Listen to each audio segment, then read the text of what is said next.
conversation, man. It's a whole other conversation. Hey, you kidding? What's up, squad? Hold on. I don't know how to get rid of this banner. Hang on. Bang. Yeah. Yep. What's happening, y'all? Can y'all hear Kimberly's me? here, man. No spoiler. Can y'all hear me? I hear you. You don't hear yourself? Mm-mm. I hear you. As long as can you just make sure y'all can hear me? All right. Can you hear that?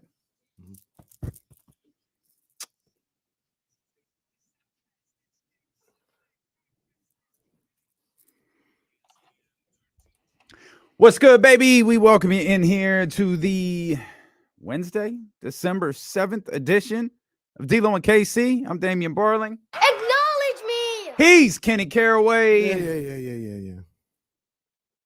No, we're going to start this show right. I said he's Kenny Caraway. Yes, sir. All right.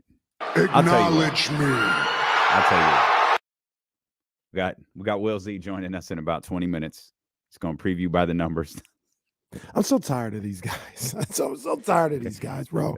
I really wish I had owners with the Giants, front office people with the Giants that really gave a damn about the Giants. I'm about to sound like Eddie Robinson Jr. Oh, man. They ain't Giants. I'm Giants. They ain't Giants. These guys. But you know what, Damian? You know what? Hey, they're building this high-rise condo next to Oracle. They got enough money for that. But, you know, we couldn't do anything before this year to make the roster look more appealing because, you know, we had people on the books. You know, Crawford's still on the books. Brendan Bell's still on the books. Evan Longoria couldn't do anything. But, hey, I want you to see this 95-story high-rise that we're building right over here. These guys, man.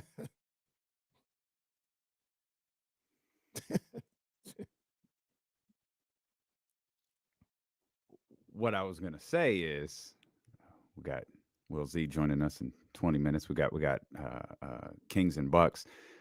I was just going to lay back and let you you lay on the couch and I'll sit right here. See, this happens. I don't know why people don't DM you. They DM me. Oh man, Kenny's timeline right now. That boy is heated. I mean, oh man, disgusted is more like it. They texted me. Is Casey okay? Like I think he's fine. Disgusted is more like it. There's a difference between heated and disgusted. When what was the last time I stopped the music? I can't even remember. It was something with the Niners. Probably it was like game 2. Oh no, it was Denver.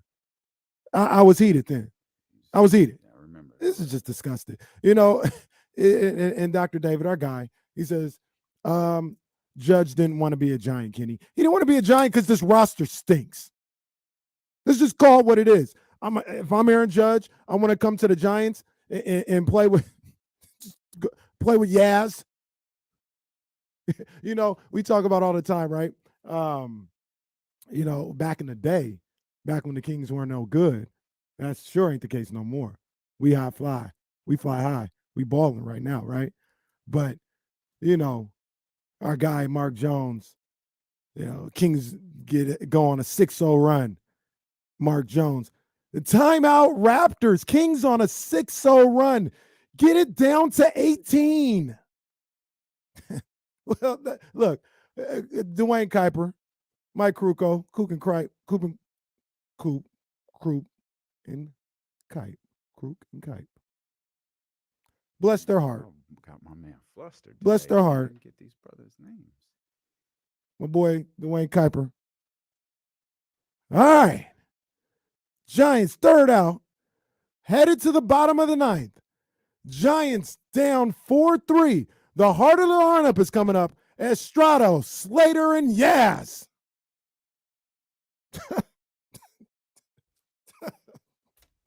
Same energy, man. It's the same energy as poor Mark Jones talking about. Down to 18.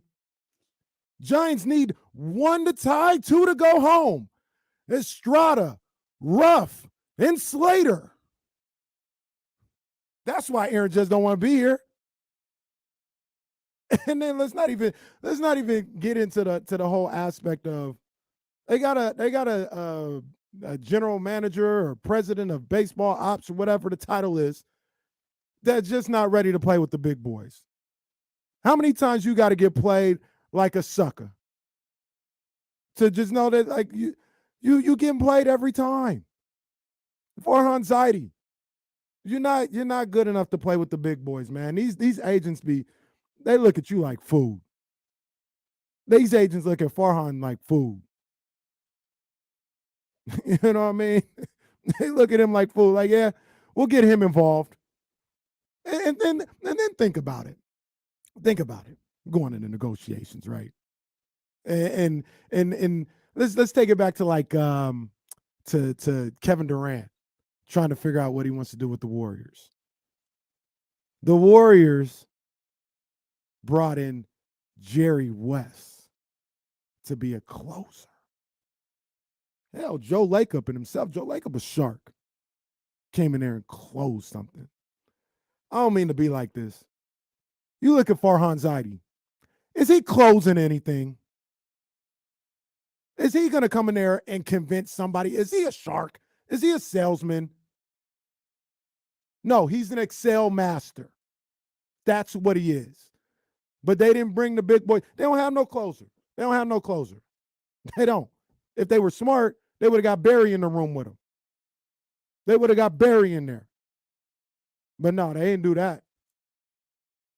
These guys, man, they not for real, man. They don't care. They don't care. Like I said, they're not Giants.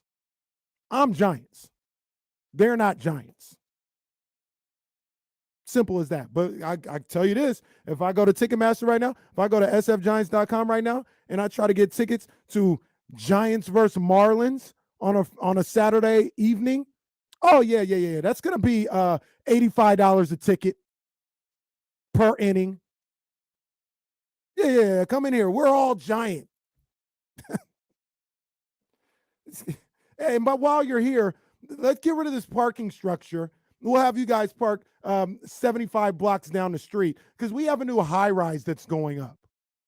But you know what? Nope, can't get Chris Bryant, and we can only sign Rodon to a 2-year deal. We can't get Gosman back in here because we got guys on the books. We can't do anything because we got guys on the books. Hey, Aaron Judge, come here and be protected in the lineup by Slater.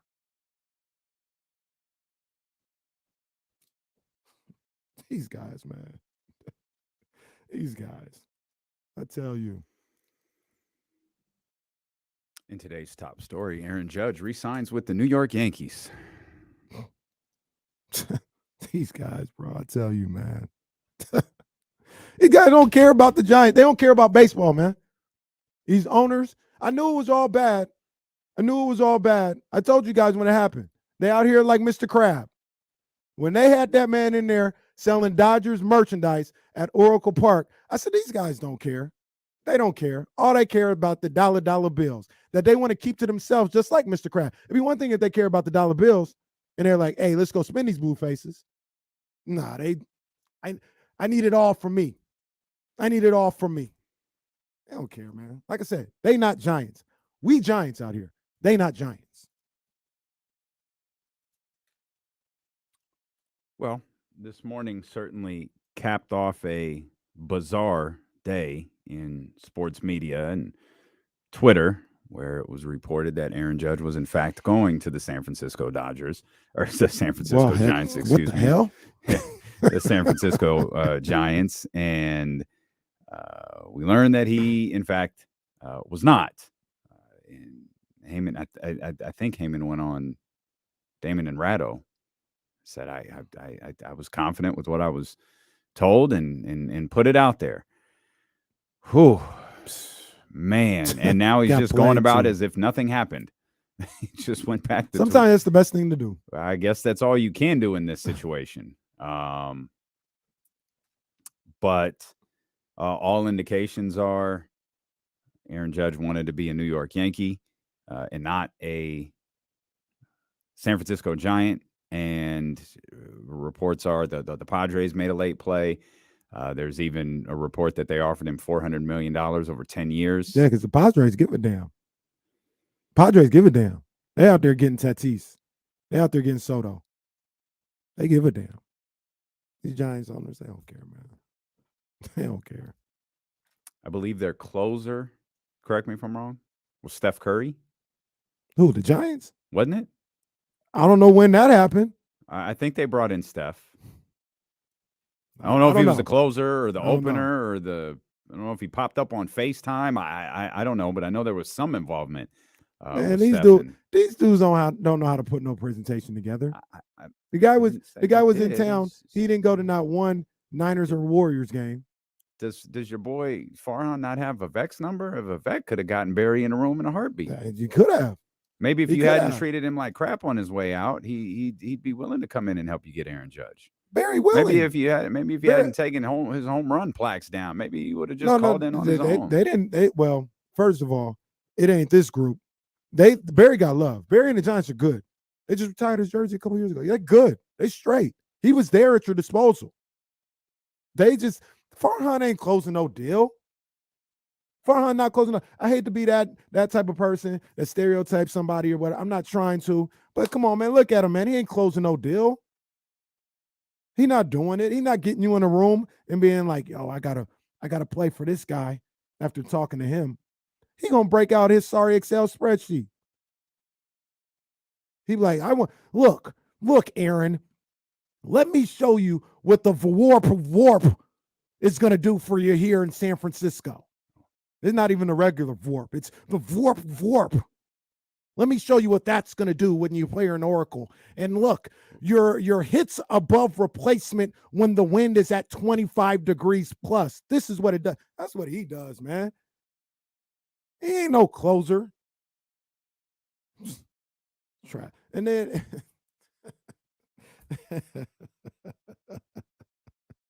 these dudes, man.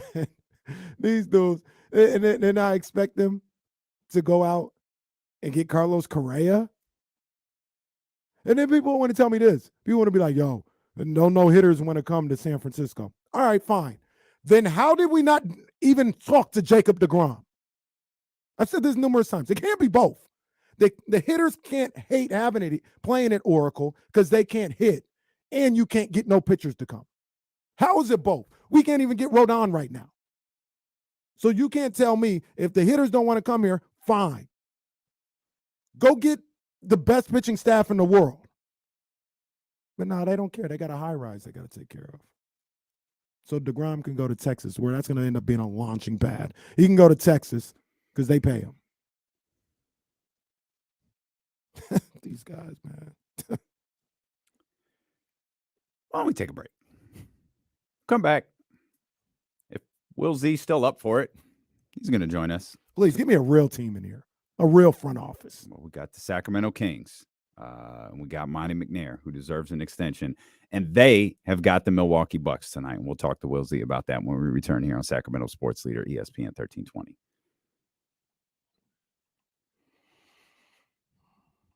Over under Steph Curry was definitely involved. One, I'm positive. Two, I'm looking at it right now. He absolutely was. You never got your headphones? No, they're good. Yeah, they're good. Oh, you got it? Yeah, my bad. I'm good. I hear it now. You got it? Yeah. People watching. I'll be right back. Good kid, Dad City. Appreciate you, man. You know what I'm saying? Appreciate you.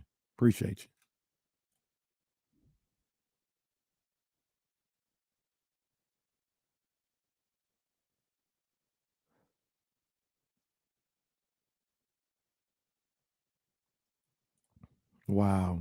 Led to 81 and 81. Wow.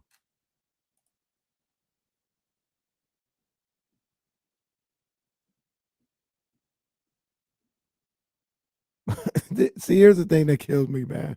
Like, when people say this and people are like, yo, the Giants dodged the bullet not getting Aaron Judge because that price was crazy or whatever. Who cares? There's no cap in baseball, and these guys are printing money. They're literally building sky rises. Am I tripping, or did Farhan say before the offseason or something like that, they wouldn't be outbid. Now, some people would like to say somebody reported that it wasn't a direct quote, whatever the case. Look, they don't want to attribute it to that's exactly what the Giants said, but I don't know. I don't know what they said. But I like when it comes to baseball, and specifically when it comes to the San Francisco Giants, who have been, I say this all the time, have been printing money for at least a decade now. At least a decade. Since that mortgage has been paid off, they've been printing money. They're building 120-story high rises next to the damn ballpark. They could pay everybody on their roster $25 million a year if they wanted to. I don't want to hear about you don't want them for this price or that price. They got it. They got it. I will. Hey, you good, Come on. Kenny? What's going on, man? All right, I'm just disgusted. Will, are you familiar with Vorp? Baseball stats are something I don't even try to look at, to be honest. There's too much out there. It's a whole world of a saturated market. That's Like, what you really they're trying worked to. up That's what today. they're trying to sell somebody on, man. That's what they're trying to sell somebody on. Oh man, can you imagine though, Kenny, if the Kings and Niners weren't where they were, how you'd be feeling? I mean, I just, You don't have a trackpad just be whatever. What you mean? Like on the on thing? your computer? Yeah, I don't like it though. I mean, Oh. I've never been. I never Okay. wanted to use that. All right. I use it if I need to, but I was told always there's a been a mouse basketball guy. hoop at our charity appearance on. oh really? Yeah, that's what I was just told. Is it? Where is it at? Folsom Lake Honda. I thought you. believe. Yeah, I thought this. God damn. Oh man. Will squeezing us in between meetings. This guy, man. Oh, it's a fun break. I'm that's glad for we sure. could get in there.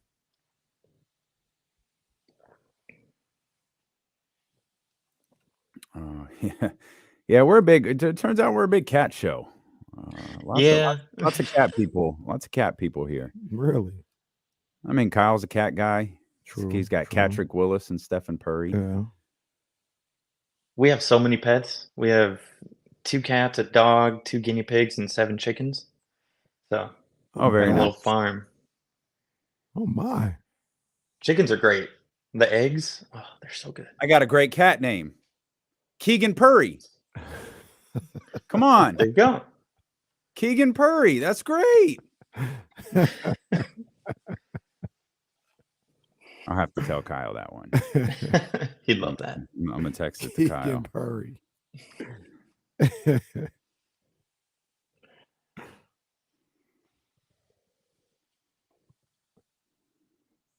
MLB, they tried to set it up for you. They tried to fix it for the Dodgers, and Farhan still couldn't close the deal. Giants, Yankees to start the season. Tried to set it up.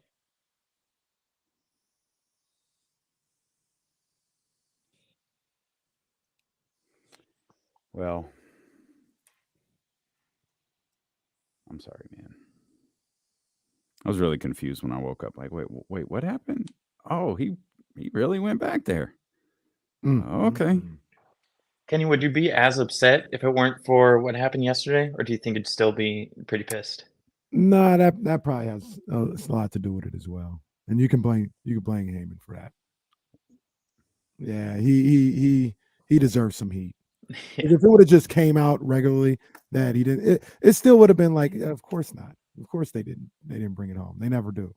But yeah, whoever was given his information, whether it was Giants person, I don't know who gave him the information. Somebody gave him the information. Yeah, that makes it a little worse. Yeah. I'm coming back. Well, hang on. All right, a couple woo-saws. Little light the beam. Shout out to Matt Barnes. Shout out Matt Barnes. Matt Barnes man. and 7 Leaves for Yeah, making that man. happen. That was pretty dope to see Matt drive. I knew he was going to. That's money. You just got to have that out there. That's gonna fly off the shelves out here too. I ain't gonna try to find it. It wasn't as simple as on the website. I don't know where you get those light the beams, if you will, from Matt Barnes, but we'll dig into it a little bit more as we welcome in our buddy Will Z. He previews the numbers every single Kings game over on the ESPN 1320 website. Will, we're happy to have you here today. A tough start to a 6-game road trip here. The Kings and the Bucks, one of the best teams in the league in Milwaukee. Let's start with the incredible season that Giannis Antetokounmpo is once again having.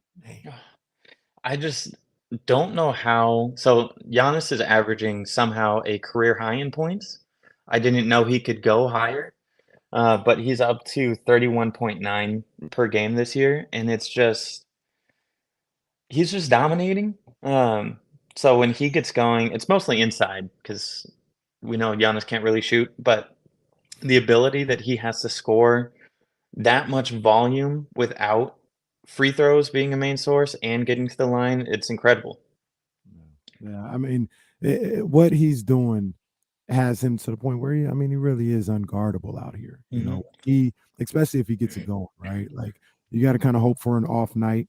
No pun intended, but you got to hope from an off night from him. But in your opinion, Will, is it a situation where you kind of load up on Giannis, or would you say, hey, we got to, he's going to get his. He may even have 40 in a night, but we got to make sure Drew Holiday doesn't go off. We got to make sure we don't have Grayson Allen getting wide open looks. Brook Lopez, is that kind of where he's at, where, hey, not just let him get anything, but kind of concede that he's going to get his, but make sure nobody else is going off as well? Yeah, it's tough. With the Bucks have so many good shooters around him where so Holiday's he's having a bit of a down year from 33.6. Grayson Allen's just lighting it up though, 43.5. And then Brook Lopez, his numbers really surprised me. He's at 41.7 from 3. So it's pretty much pick your poison. It will be interesting to see what the Kings do. It seems like they've done a few different varieties based on the superstars that they're kind of going up against. In Portland, they said pretty much let other people beat us. We're not going to let Dame do it. But in other games, they've kind of, I don't know, I feel like it's been game to game on how they defend the superstars. Brook feels like he might be kind of a sneaky matchup problem for the Kings tonight. What did your numbers point to anything like that? They did. So yeah, that 3-point percentage, the Kings have gone up against, I was trying to think back kind of the shooting centers that they've gone up against, and it's really just been Horford and Miles Turner for the shooting centers. But I mean, Lopez has the volume and the percentage on, I think Horford has a better percentage, but Lopez is shooting like 5.8 a game, which is just an insane volume for a center to shoot from 3. So it'll be interesting to see how they match up with him kind of for the first time in that role this year. And then he's so good inside too. The Bucks lead the league or they're third in the league in blocks, and one of the top rebounding teams too. So I think the numbers just show that kind of Lopez is the absolute perfect fit for Giannis and that team. Yeah, absolutely. If I was Coach Brown in that defense, I'd probably stick Sabonis on Giannis, because Giannis has the tendency to play a little closer to the basket, and I'd put Harrison Barnes or Keegan Murray on Brook Lopez, because Lopez ain't going inside. He's gonna stay outside. He's not a threat to attack the basket, at least from, the numbers may say differently, Will, but from the way I watch the game, he's not gonna take somebody off the dribble. And if they look at a situation where it's like, oh, we got Brook Lopez on Keegan Murray, let's dump it down repeatedly to Brook Lopez in the post. Good. Keeping the ball out of Giannis's hands. So I would probably have Keegan Murray on Brook Lopez, and just defending him, that kind of takes away the matchup problem a little bit. Now, what he's able to do, keeping him off the offensive boards, that may be an issue. But just defending him, that's where the matchup isn't necessarily as much of a problem, I don't think, if you have Keegan or Harrison guarding Brook Lopez. Yeah, I expect to see a lot of KZ tonight too. Just with I assume he'll get some Giannis minutes. Just makes sense with the length and kind of skill sets. But it'll be interesting to see how the foul trouble, because that's kind of the only way to slow Giannis down at times when he's inside, just to foul him. So Alex Lynn, Sabonis. Well, you said that, but I was really thinking maybe some Rashawn minutes. Oh, Rashawn's got 6. Alex got 6. Get him Yeah. out there. Use them all. You mentioned KZ Okpala. I want to touch on this real quick. Kenny and I were speculating about this earlier in the week. In your dive into the defensive numbers that have really improved for the Sacramento Kings over the last stretch of games, we've seen KZ Okpala return to the lineup, and not only return to the lineup, but return and play a pretty significant part in the rotation. Is there a direct correlation between the Kings' defensive improvement and KZ Okpala's return to meaningful minutes with the Sacramento Kings, and not the 7 seconds at the end of a half that we got accustomed to seeing him play, or 7 seconds at the end of a quarter? Yeah, I think there is. It's really kind of when their defense, it's been the last 7 or 8 games that the defense has really not been better, but been like phenomenal league wide and defensive rating wise. And KZ starting. Your article showed I believe, I think you noted 7 games. It was almost a 6-point improvement in terms of the defensive rating. Yeah, 106.1 defensive rating over those games, and that would lead the league in the season rankings. So it's best defensive team in basketball. Let's go, baby. And then KZ's been getting minutes 1, 2, 3, 4 the last 5 games or so. Okay. So actually it started a little before that even. But don't kill our story, Will. We're gonna give KZ Okpala KZ he deserves it. The boost that the Kings defense needed. It's just when you watch him, man, he is so active. He does so much on the defensive end. It feels like he is always moving with purpose when the other team has the ball. And he's just so fun to watch too. Like, I can't believe how I've crazy never seen it before. Kings Twitter. Exactly. A wing defender. Like, yeah, we've had Davion, and he's been a great point of attack defender, but it's just a different dynamic with KZ that the Kings don't have. So I really think that that's been the turnaround, and then just little improvements by everyone else. So that one kind of big adjustment with KZ coming in, and then the little tweaks here and there. Yeah, and you look at KZ, and like you guys mentioned, that's a guy that is, I don't know his exact measurement, but 6'7", 6'6", 6'7", 6'8", who can move with the other top wing. Like, he's got long arms. He can defend. He's just as athletic, just as quick. And that's something that we just hadn't seen. Harrison Barnes was the closest guy we would get to that over the last few years. But we were talking about Glenn Robinson III. We were talking about DeQuan Jeffries. We were talking about guys like that. Kent Bazemore later in his career, Jeremy Lamb. Like, we haven't seen a guy like KZ that has the size, quickness, and the skill on the defensive end to keep up with these guys, and it's a game changer. Like, I know a lot of people at the beginning of the season were talking about, you're playing 4-on-5 on offense. Man, sometimes you got to do that, to make sure DeMar DeRozan doesn't get comfortable. Sometimes you got to do that, so. And it's not like he's bad offensively. I don't think he is. Just more passive offensively than anything else. Yeah, I don't think he is at all. Yeah, he's actually doing, I think let me pull it up real quick. He's doing really well from the corners in the last few games. So KZ on the corner 3 shooting 50%, which has been a real problem spot for the Kings this year. They don't like the corner for some reason. They're much better above the break shooting team from 3. So to have someone who can hit that corner shot and defend the way he can, that's all he needs to do. Cut smart and hit the corner 3. That's perfect. Well, probably a bit unfair to ask you this, given the short sample size. Chris Middleton is back. We all know what type of player Chris Middleton is, but we don't really, or do we have any idea on what effect he's had on the team in what, 3 games? I think only 2 games back. Yeah, 2 games. He's had 2 very different games so far. So in his first game back, he had 17 points on 6 of 11 shooting, 54%. Second game, 5 points on 1 of 11 shooting for 9%. He did have 7 assists and 5 assists though. So he, in that second game especially, didn't really have the scoring, but it seems like he's still finding ways to help as he gets the rust off. I haven't watched as much of the Bucks as I'd like to this year, but I mean, someone as good as him, he could get going pretty much any time, and with how good he is, I wouldn't be surprised if he started to pick it up pretty quickly. Is there another guy to maybe look out for in your opinion with the Bucks? I mean, I see a guy like Javon Carter in the way that he's playing. I think he's been starting. I don't know if that's because Middleton was out, but he's been starting. Grayson Allen has had some really top flight performances, shooting beyond the arc. They got Connington as well. Is there anybody out there that the Kings should be aware of going into this game tonight outside of the regulars? Yeah, I think you nailed it with Carter. He's at 40% from 3 on the season. 3.5 assists, 1.5 steals per game. He's kind of doing a little bit of everything and shooting the deep ball. So look out for him. He's only at 8.6 points a night, but it's really, I look, especially for backup players, look more at the percentages than the raw numbers. So just keep an eye out on him.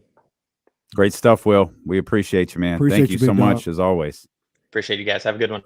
All right, that's our man Will Z and his cat somewhere there in the background as they get ready for the Kings and the Bucks night. The 4th place Sacramento Kings. Yeah, man. 4th place following Dallas beat Denver last night.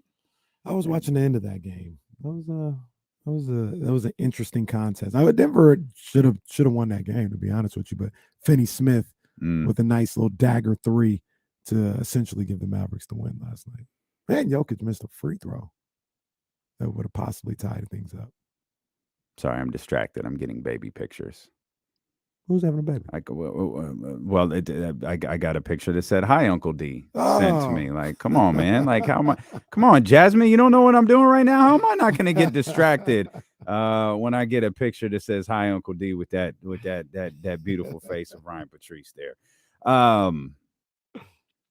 Of course, this is the first game of a 6-game road trip. The Kings sitting at 4th. There's going to be so much fluctuation in the Western Conference. Jesse noted, "Hey, Kings pull one off tonight against the Bucks, and the Celtics beat the Suns, knocking on the door of first place, baby. Knocking on the door of first place." I was looking at the standings. Don't let this team hit first place, even for. Don't let those standings update one time with Sacramento's name at the top. Hey, my phone gonna break from all the screenshots I'm gonna take. Standings on every site. I was gonna tell you, that'll be crazy. Every single. Oh, what's ESPN say? What's CBS say? What's the NBA.com app says? Oh yeah, because our obnoxious level is pretty strong right now. Oh yeah. Hey, we ready to go to war with any and everybody. Let us be 24, 25, 26 games into the season and say first place. Oh yeah, it's gonna be out there. Come on, it's gonna be out there. We'll deal with whatever happens after that later. Yeah, but it's gonna be out there. Facts. That's just what it is. And we ain't letting up. And we're not. What Puffy said one time, the stuff y'all done started, it's never gonna stop. It ain't never gonna stop. Long kiss goodnight. Yeah. Knowledge. Yeah. I mean, we ain't talking to no other writers. We talking to you, mother lover. You know who we talking to. I think this is leftovers from the opening of the show right there. Oh no, they not even getting a diss track. Oh, they not even getting a diss track. They ain't even worth it. No, their diss track is "Cool Mo D, How You Like Me Now." I was like, 20 years past. Wait, that was a diss song? I had no idea. Everyone wants to set markers for this 6-game road trip, and understandably so. Like you've got quality teams ahead of you. It is a road trip. Everybody is pointing to how well the Kings are playing at home, which obviously you want. You've been screaming for them to do that all year. You've got to protect home court, and it's one of the reasons. Not to harp back on old stuff, but it is one of the reasons I did like the booing of Marvin Bagley and the booing of Buddy Hield, because it created an atmosphere. Be it malicious booing or fun-hearted booing, which I actually believe those were 2 different booings between those 2 players. It created an atmosphere. The beam now creates something. You don't ever want the light the beam chant to bite you in the ass at the end, but you don't want the light the beam chant to become a John Heyman tweet. You don't want that, but you want to create an atmosphere. Kings do well on this road trip. We're not far away from. We might already be there of teams walking in. You got Charlotte when they return. You got the Los Angeles Lakers that Wednesday. You got the Washington Wizards. Maybe more so the Lakers than any of those other 2 teams. Yeah. I don't want to see that damn beam lit. Yo, let's get in here. Ain't no beam tonight. Mm-hmm. Ain't gonna be no purple beam in the sky when we done. Mm-hmm. When we head over to the story, ain't gonna be nothing lit in the sky. Come on, man. Let's get this done. I don't want to see that damn beam from our room. Hey, they don't even the team doesn't even leave like after the game. They're like, oh, okay, we got the flight in the morning, and they lose. They gotta sleep next to the beam. Beam keeping them up all hours of the night. Beam usually such off at like 12 or in the 12 o'clock hour. Man, when there are teams here, leave that beam on until 3-4 o'clock in the morning. Let that thing shine bright right through those penthouses up there. I'm all for that. But no, you're right. You know, and on this road trip, they're obviously not going to have that home crowd to draw off of, like you mentioned. But you know, I don't think, until I see otherwise, I don't think that's an issue with this group. Really don't. I really don't. Like, we've seen them go on the road already, and come ready to play a lot of the time. So I think they're going to be ready to play. I look at this as an opportunity for this group to kind of show everybody that they are for real. They are to be taken seriously. And you know, you talk about some of the benchmarks. I don't know. I mean, I want at the very least a 500 road trip. Oh, at the very least. Okay. Yeah. I mean, this is a team that's above 500. I don't think that's a stretch. It is also where it's easy to forget, and maybe I might be speaking more for myself than anybody else, but it's easy to forget because of the games that they were surrounded by. The Clippers game was, in fact, on the road. That wasn't a home game, even though they were chanting "Light the beam" at the end of it. Yeah. That was, in fact, in Los Angeles. That was a road game. Yeah. You know, they won 2 home games in a road game over this 3-game winning streak right here. So it's not that the away has been death, but of course the Clippers are in California. You knew there was no Paul George, there was no Kawhi Leonard, and all of those different things were going on. So you go back before that, the game that was the last road game, I believe, was the Celtics one, and that's that hits you in the that gives you a little drop in your stomach a little bit because that was bad, and you're going from the Celtics to the Bucks. It's tough, and that's tough. Like you said, that's tough. That's the league. That's the league, and then more importantly, you play like the top, teams in basketball. So that happens. That Boston Celtics game, though, it's kind of like what I talked about with the Warriors game the first time, right? Where it was like they had a bad 5-minute stretch, or they had 2 bad 5-minute stretches, 2 3-minute stretches, and it cost them. And at the end of the day, it's a loss. There are no moral victories, but when you look at the game, they stood up to the challenge on the road for a lot of that game. And then the last 2 minutes of the third, first 3 minutes of the fourth, I mean, there was an onslaught there that they couldn't hold up to. 30-something to 4. Yeah, it was a complete onslaught. And a lot of that was also Boston hitting shots, but then the Kings, coupled with the Kings not being able to make a bucket of their own at the same time. So I say all that to say, though, they were ready to play. They weren't ready to finish and bringing it for 4 quarters, and maybe that's something that you learn after a situation like that. Yeah. But they got down early. They battled back. They were ahead. They were winning that game in Boston till late in the third quarter when Boston turned it up a notch, and the Kings didn't reach that next level. I think that's an important note to the Kings season so far. They've been ready to play. Haven't always played well. We could be critical of different games out there. But for the most part, I feel like, this is just really grading on a curve, because how many times last year did we have to come in the day after a game and go, yeah, they just weren't ready to play? I don't know what there is to dissect about yesterday's game, last night's game, this weekend's game. There was nothing to dissect. They weren't ready to play. Yeah. That's all we can offer you. Let's move on to something else. I don't think that's been the case this year. And that I think it speaks to a number of things. Most obviously, it speaks to the talent level of this group. But most importantly, when you're talking about things like being ready to play, I think it speaks to the mindset of this group. And this team, and it goes back to what I asked you on Monday. I really feel like this team has confidence. And over the last, week and some change since the Pacers game, maybe even the Phoenix game too, feel like they've been able to build confidence. Like they played really well in that Phoenix game. If I remember that one correctly, the three was not falling. So they started working inside. I think they had like 32 assists in that game. Like so much went right for them, but Devin Booker, I think that was the first game of Devin Booker's like 90-something point stretch. Yeah, man. He over went two. Crazy. They fought back to take the lead and halfway through the fourth quarter in that game. So I keep saying it's the motto with we had a new name for the team that I really liked. I think I saw this. Yeah. I saw you tweet the this. motto for the Beam City Boys. I like that. I kind of like that. I like that. I like Beam City Boys. I kinda like that. The motto for them that I've been talking about all year, though, is they don't blink. They don't blink. You can't deter these guys. So at least so far, 22, 23 games into the season, they've had everything go on. They've lost 4 straight. They've blown big leads. They've been down in games, and they don't get deterred. So that's where you talk about the confidence that they're building, and also the mental and physical toughness that they have to this team. They're not going to be bullied. You may beat them. Boston beat them, right? Boston outplayed them. That could happen. They're but you're going to have to work. Yeah, absolutely. Again, wasn't always the case. No. You didn't always have to work very hard they to would beat the lay Sacramento down. Kings.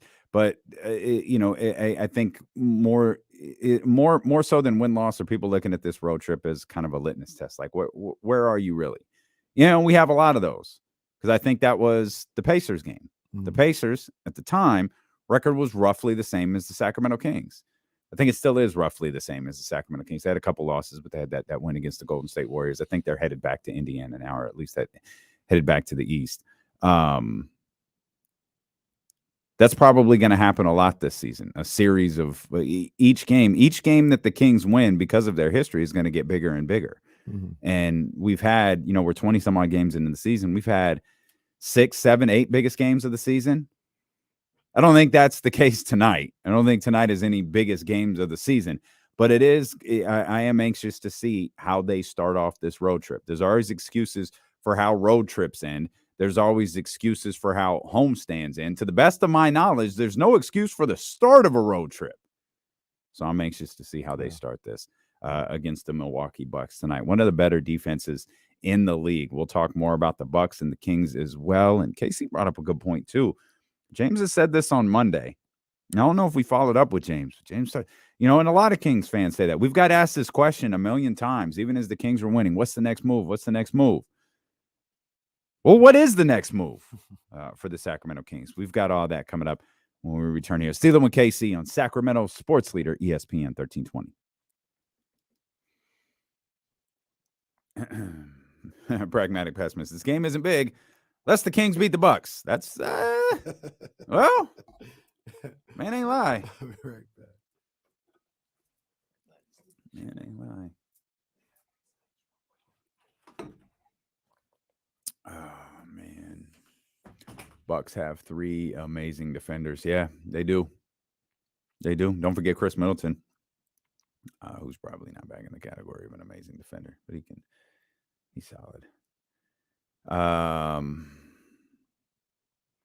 KZ Okpala is not bad. Oh, KZ Okpala isn't bad at all. I don't think he's bad. I think he's passive. And maybe he's passive because that's what they want. I really do love KZ Okpala being in the lineup. I think it's awesome. Man, there's a big group of women just walking around. Hold on. Let me.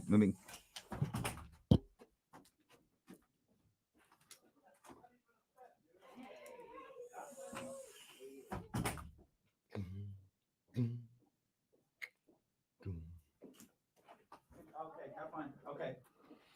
Nah, Gwitty, you know what I'm saying? Like I didn't have the outfit picked out before the last night and was like, I'm gonna wear it anyway.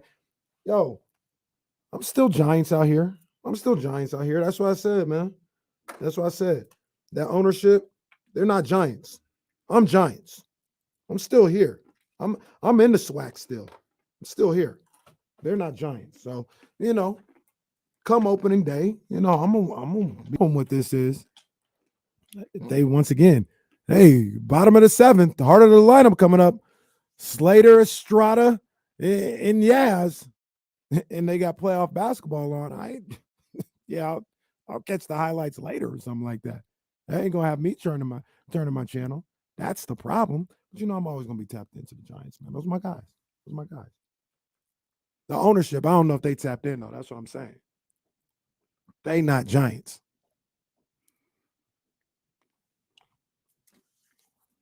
Can I get a Tony Schiavone real quick? This one? Hulk Hogan, you can go to hell. Straight to hell. That's for you, Expert. One more time, just in case he didn't hear it. Hulk Hogan, you can go to hell. Straight to hell. Probably should have cut out the Hulk Hogan part, so it just said, you can go to hell. Straight to hell. That's for you, You Aceberg. need to re-edit that. That's we're absolutely sending for you. Aceberg to hell. Oh, that's the first text I got this morning. All right, well. Jackass. That reminds me. Can you watch like a Hulk Hogan interview and be like think he's telling the truth? I think No. he's lying at all times. No. Oh my God, this girl is beautiful, man. She's beautiful. I was talking more of Ryan Patrice. Hello, Ryan. What's up, mama?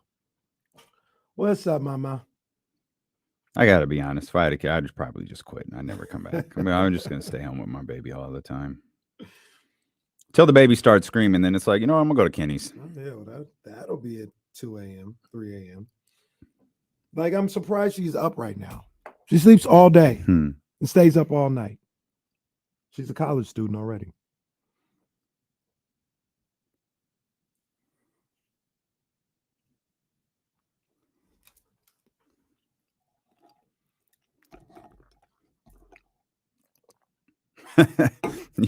Y'all are stupid. Those were people that work here.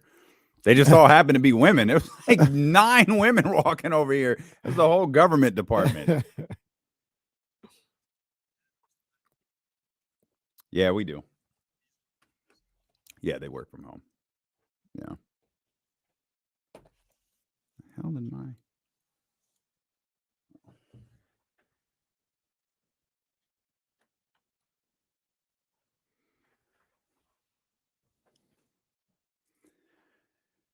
I forgot we had one too.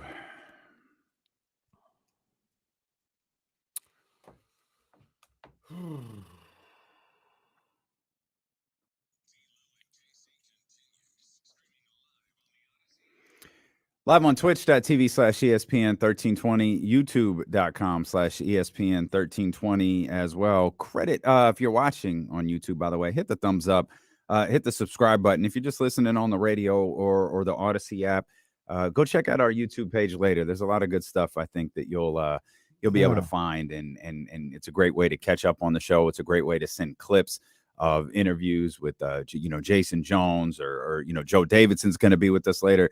We already talked to Will Z today. Didn't mention Tracy Sandler, 49er Fangirl Sports Network. She's going to be with us coming up about 2:30 or so, and then of course James Ham, final hour of the show as we get ready for Kings and the Bucks. And I got to give you credit too, because every time we go to commercial, it's like something snaps and you revert to cussing out the Giants for the entire commercial break, and then when the commercial break ends, you're right back into the show, man. And that's commendable. Not everybody has that switch. I just wish I had a baseball team that gave a damn. Brian Sabian, when Brian Sabian was there and Larry Berry was the guy in charge, they gave a damn. These guys too busy building condos to realize that they're getting played. And then Farhan, like I said,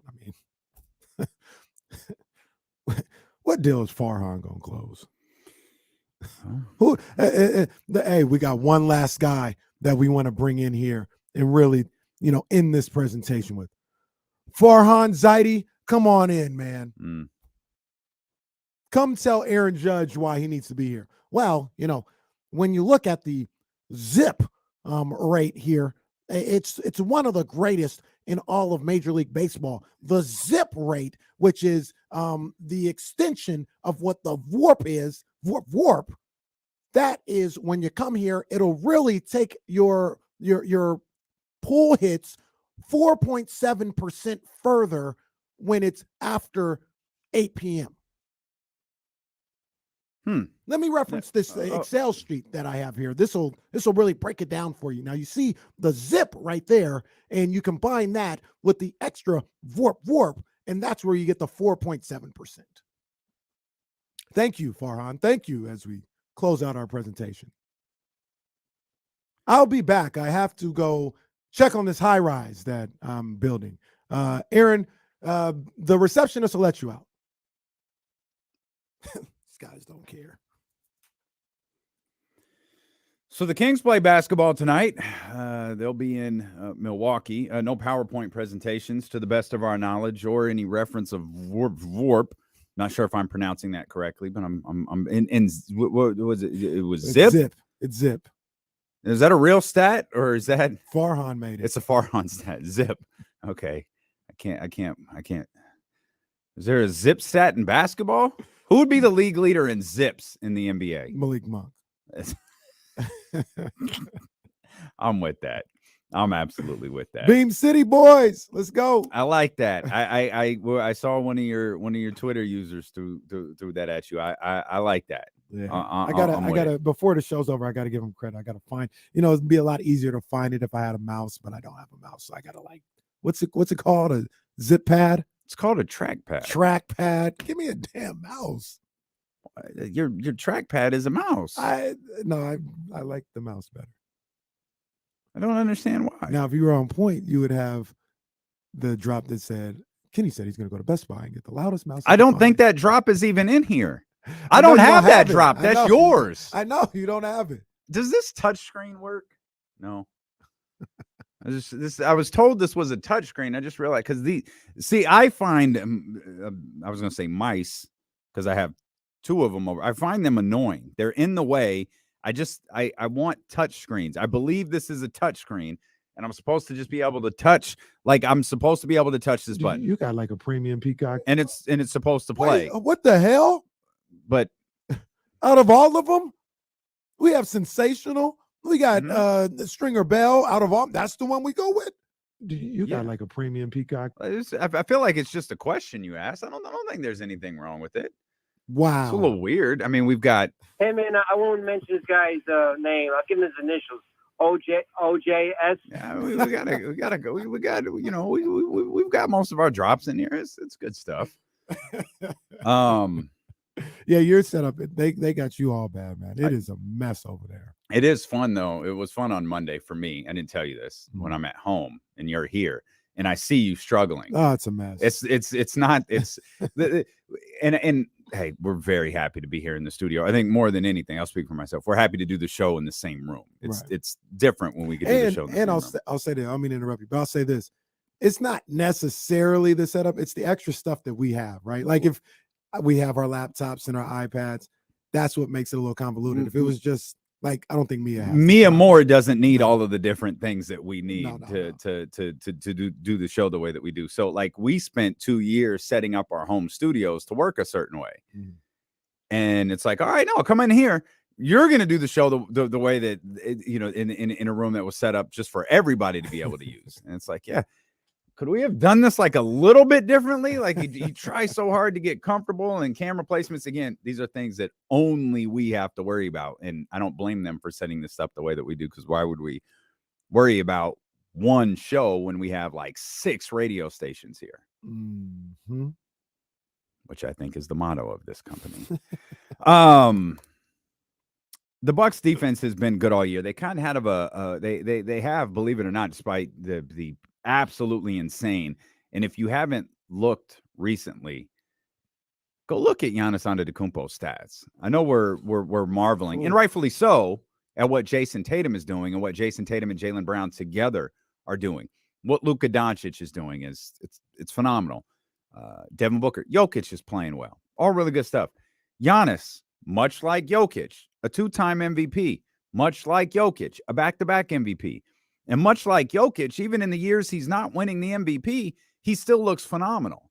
And the fact that Giannis Antetokounmpo was putting together a season, an early stretch of the season, that's every good, if not better, than numbers that he's put up in the past is just ridiculous. Yeah. It's ridiculous. Now, it might change a little bit with Chris Middleton back. Mm-hmm. And I'm sure that's not something Giannis, Mike Budenholzer, the Milwaukee Bucks as a whole are going to throw on Chris Middleton too quick.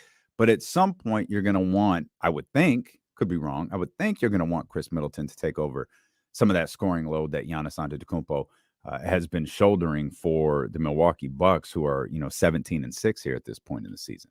Giannis is getting to the point that we always talk about, kind of complain about, depending on who you are, of LeBron James, right? Where it was like, yo, LeBron's averaging 29, 8 and 8, and he's on nobody's MVP ballot. Yeah. You know what I mean? That's where Giannis is. Because like you said, the man he's putting up MVP numbers. He's having an MVP season for one of the best teams in basketball. And not once have I heard anybody talk about possibly a third MVP for Giannis. Yeah. It's crazy. It really is crazy. Well, you know how it is, man. They want to crown their ass. Yeah. Want to crown him and crown her, and that's Luka. They want Luka to have that. They want Luka to have that award so bad. They just need Luka to finish over 500.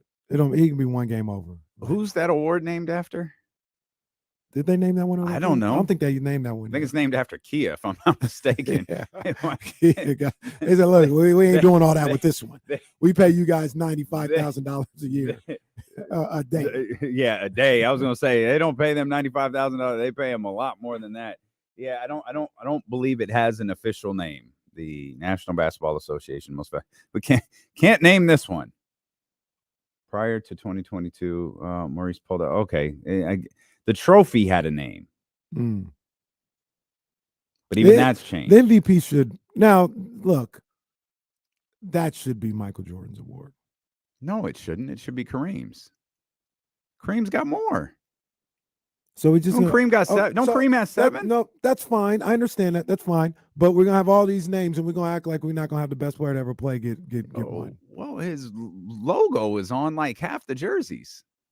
That's business. That's not the business. league. It is business. They'll take that away in a heartbeat. Mike, it's all cute, that the Magics and the Larrys got theirs or whatever. I stand corrected. I think Kareem has 6. That's my bad. He has 6, and I think that's the same. No, Mike's got 5. Huh? Yeah, Mike the Michael Jordan Most Valuable Player of the Year award. So we're just not going to name anything after Kareem? No, we'll find something. Well, wait. I think does Kareem have the Social Justice Award? He might. I can't remember if that was Kareem.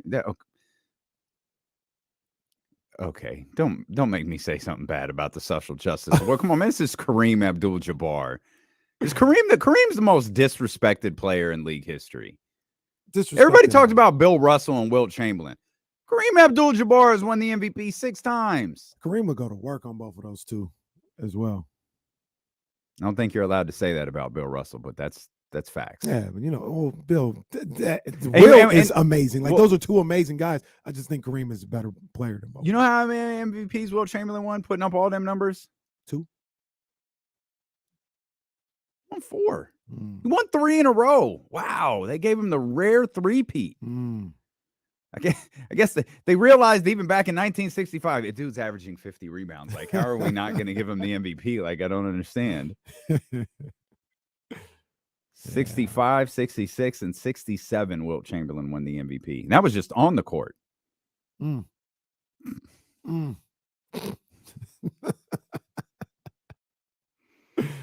Oh, brother. Kareem Abdul-Jabbar. I actually, here's a fun fact. I did not know this. Kareem Abdul-Jabbar actually won an MVP as Lou Alcindor with the Bucks. I did not know that. The championship year. Didn't they win 2 championships with the Bucks? Him and Oscar won 2, I think. I'm not looking at championships. I'm looking at MVP trophies, but I can't answer that for you if you would like. He won with the Bucks. No, just the one. They just won one. Yeah, the one in 71, which is one of his MVP. That I believe 71 was his Kareem year. Nope. 70-71 was his Lou Alcindor year. 71-72 was his Kareem year. Kareem Abdul-Jabbar is this is just way too disrespected. Way too. He's the top 5 player to ever play the game. Some would say he's number 1. I still got Matt. I still got Mike there. Some would absolutely and say. I would say LeBron. And I think that's my Mike thing. And LeBron, it should probably be a 3-person conversation and not a 2-person conversation. Well, technically, it is. I don't feel like it's never Kareem though. Who's I feel the like I feel like people really want Mr. Russell to be in that conversation. I don't hear a lot of that because they always just talk about the winning aspect of it. You know who I hear a lot of is Magic. Magic's resume is crazy. No, it is. It's crazy. And we do. I think the day we did the numbers, it changed my perspective a little bit because I could get that, and I think we stretched. I can't remember how many years we stretched Magic's career. I think it was like 4 or 5, and we worked with his assist numbers to see if he'd be the all-time leader in assist, and he wouldn't be. He'd be like 3rd instead of which I think he's now 7th because of LeBron. I get the line of thinking. Like again, he went to the finals how many? Like 8 times in a decade. Yeah, that's insane. Yeah, that's absolutely insane. But LeBron did it 10 years in a row, and it gets so what? Yeah. So I mean, we've just got to we got to decide what we want our argument to be because we use like arguments for one player and go, well, wait a minute, LeBron did that too. Yeah, but he only won 3. Well, even then they always hit him with he did that in the East. I'm sorry, did you guys see what the West was looking like when the Lakers were going to the finals every year? I'm telling you, if you want to really ruin this like narrative of 80s basketball, go watch it. Go watch it. We did. Whew. Some things it's just best not to know. It's just man, that defense was tenacious back in the 80s. And you put on a game from the 80s and it's like, oh, no one ever talks about that side of Dr. J's game. Hey, some people could say the way we look at basketball today started in the 90s. It started with Mike. Okay. Like when Mike started winning championships. The basketball, the way we know it today, started when the NBA went to NBC. That's when it started. Is NBA is that NBC? Yeah, 91 was the first year. That Bulls Lakers finals. That Mike Fratello, who was on the call for that? Czar. You're listening. Actually, no, I think it was Pat Riley the first year. How is Czar's hair color still the same? That's what he got to do. Little Beijing, you know what I mean? Hey, I ain't mad. It is what it is. I ain't mad. Got to be nice with the can. Ironically enough, though, I was just gonna say, I think Pat Riley was on the first finals call because '92 he coached for the Knicks. I know he was on the call. I can't remember a Pat Riley call at all. Yeah, I know for sure he was on the call, but it couldn't have been '92 because he was coaching the Knicks. So. Yeah, I guess it was that first year. Yeah, I cannot remember Riley on the call. Mike Dunleavy was the coach for the Lakers in that finals. Wow. They only play Marv. Like like in the highlights, like you think Marv was just out there by himself. Oh, a spectacular move by Michael Jordan. Yes. So long arm Sam Perkins coming in. Like, Mike, you lying. Like, you just trying to do something dope. Knock it off. You lying to all of us. You're listening to D-Lo and KC on KIFM West Sacramento, 98.5 FM, KRX QHD2 Sacramento, ESPN 1320, driven by Lashers, Elk Grove Dodge, always live on the free Odyssey app. You know, people like try to disrespect that shot nowadays. They'll be like, oh, people change their hands all the time now, which is not wrong. Like I was watching highlights the other day. He didn't change hands, but I don't know if you remember. Oh no, it was on Malik Monk's Instagram story, and the Kings have put out like some of his best assists this year. He threw an alley-oop to Metsu the other day where Metsu switched hands in the air to just do the alley-oop. It's crazy. So people were like, oh, people do that all the time. If you look at Mike, people don't do that. Mike had it here, and usually what happens is you get it up top, and then, oh, here somebody comes. I'm going to bring it low and then lift it, use that momentum to lift it back up. Mike did not change the trajectory of the ball, switched from left to right, arms still fully extended, and laid it up. It's crazy. Still crazy. I want everybody to go try and do that. You can't do it. And he was like still like above the rim. You can't do it. It's nasty. Saw long arm Sam Perkins coming in. Just I wonder how much Michael lied to us on airtime and come fly with me. Hey, we talk about this all the time. I love to see like the uncut airtime. Like I want to hear what Mike really has to say Me too. about some of the stuff. And it's I mentioned that because I was watching Telling some stranger that he hit a wall last night in Barcelona. Like, get out of here. Michael is not having coffee telling this dude that he couldn't practice well last night. And Mike could say, like, the thing about it is Mike could say this stuff and he'd still be good. Like, you're not going to hurt your image. You're not going to hurt your brand. Like, I was drunk. I was drunk. Well, he could say that now.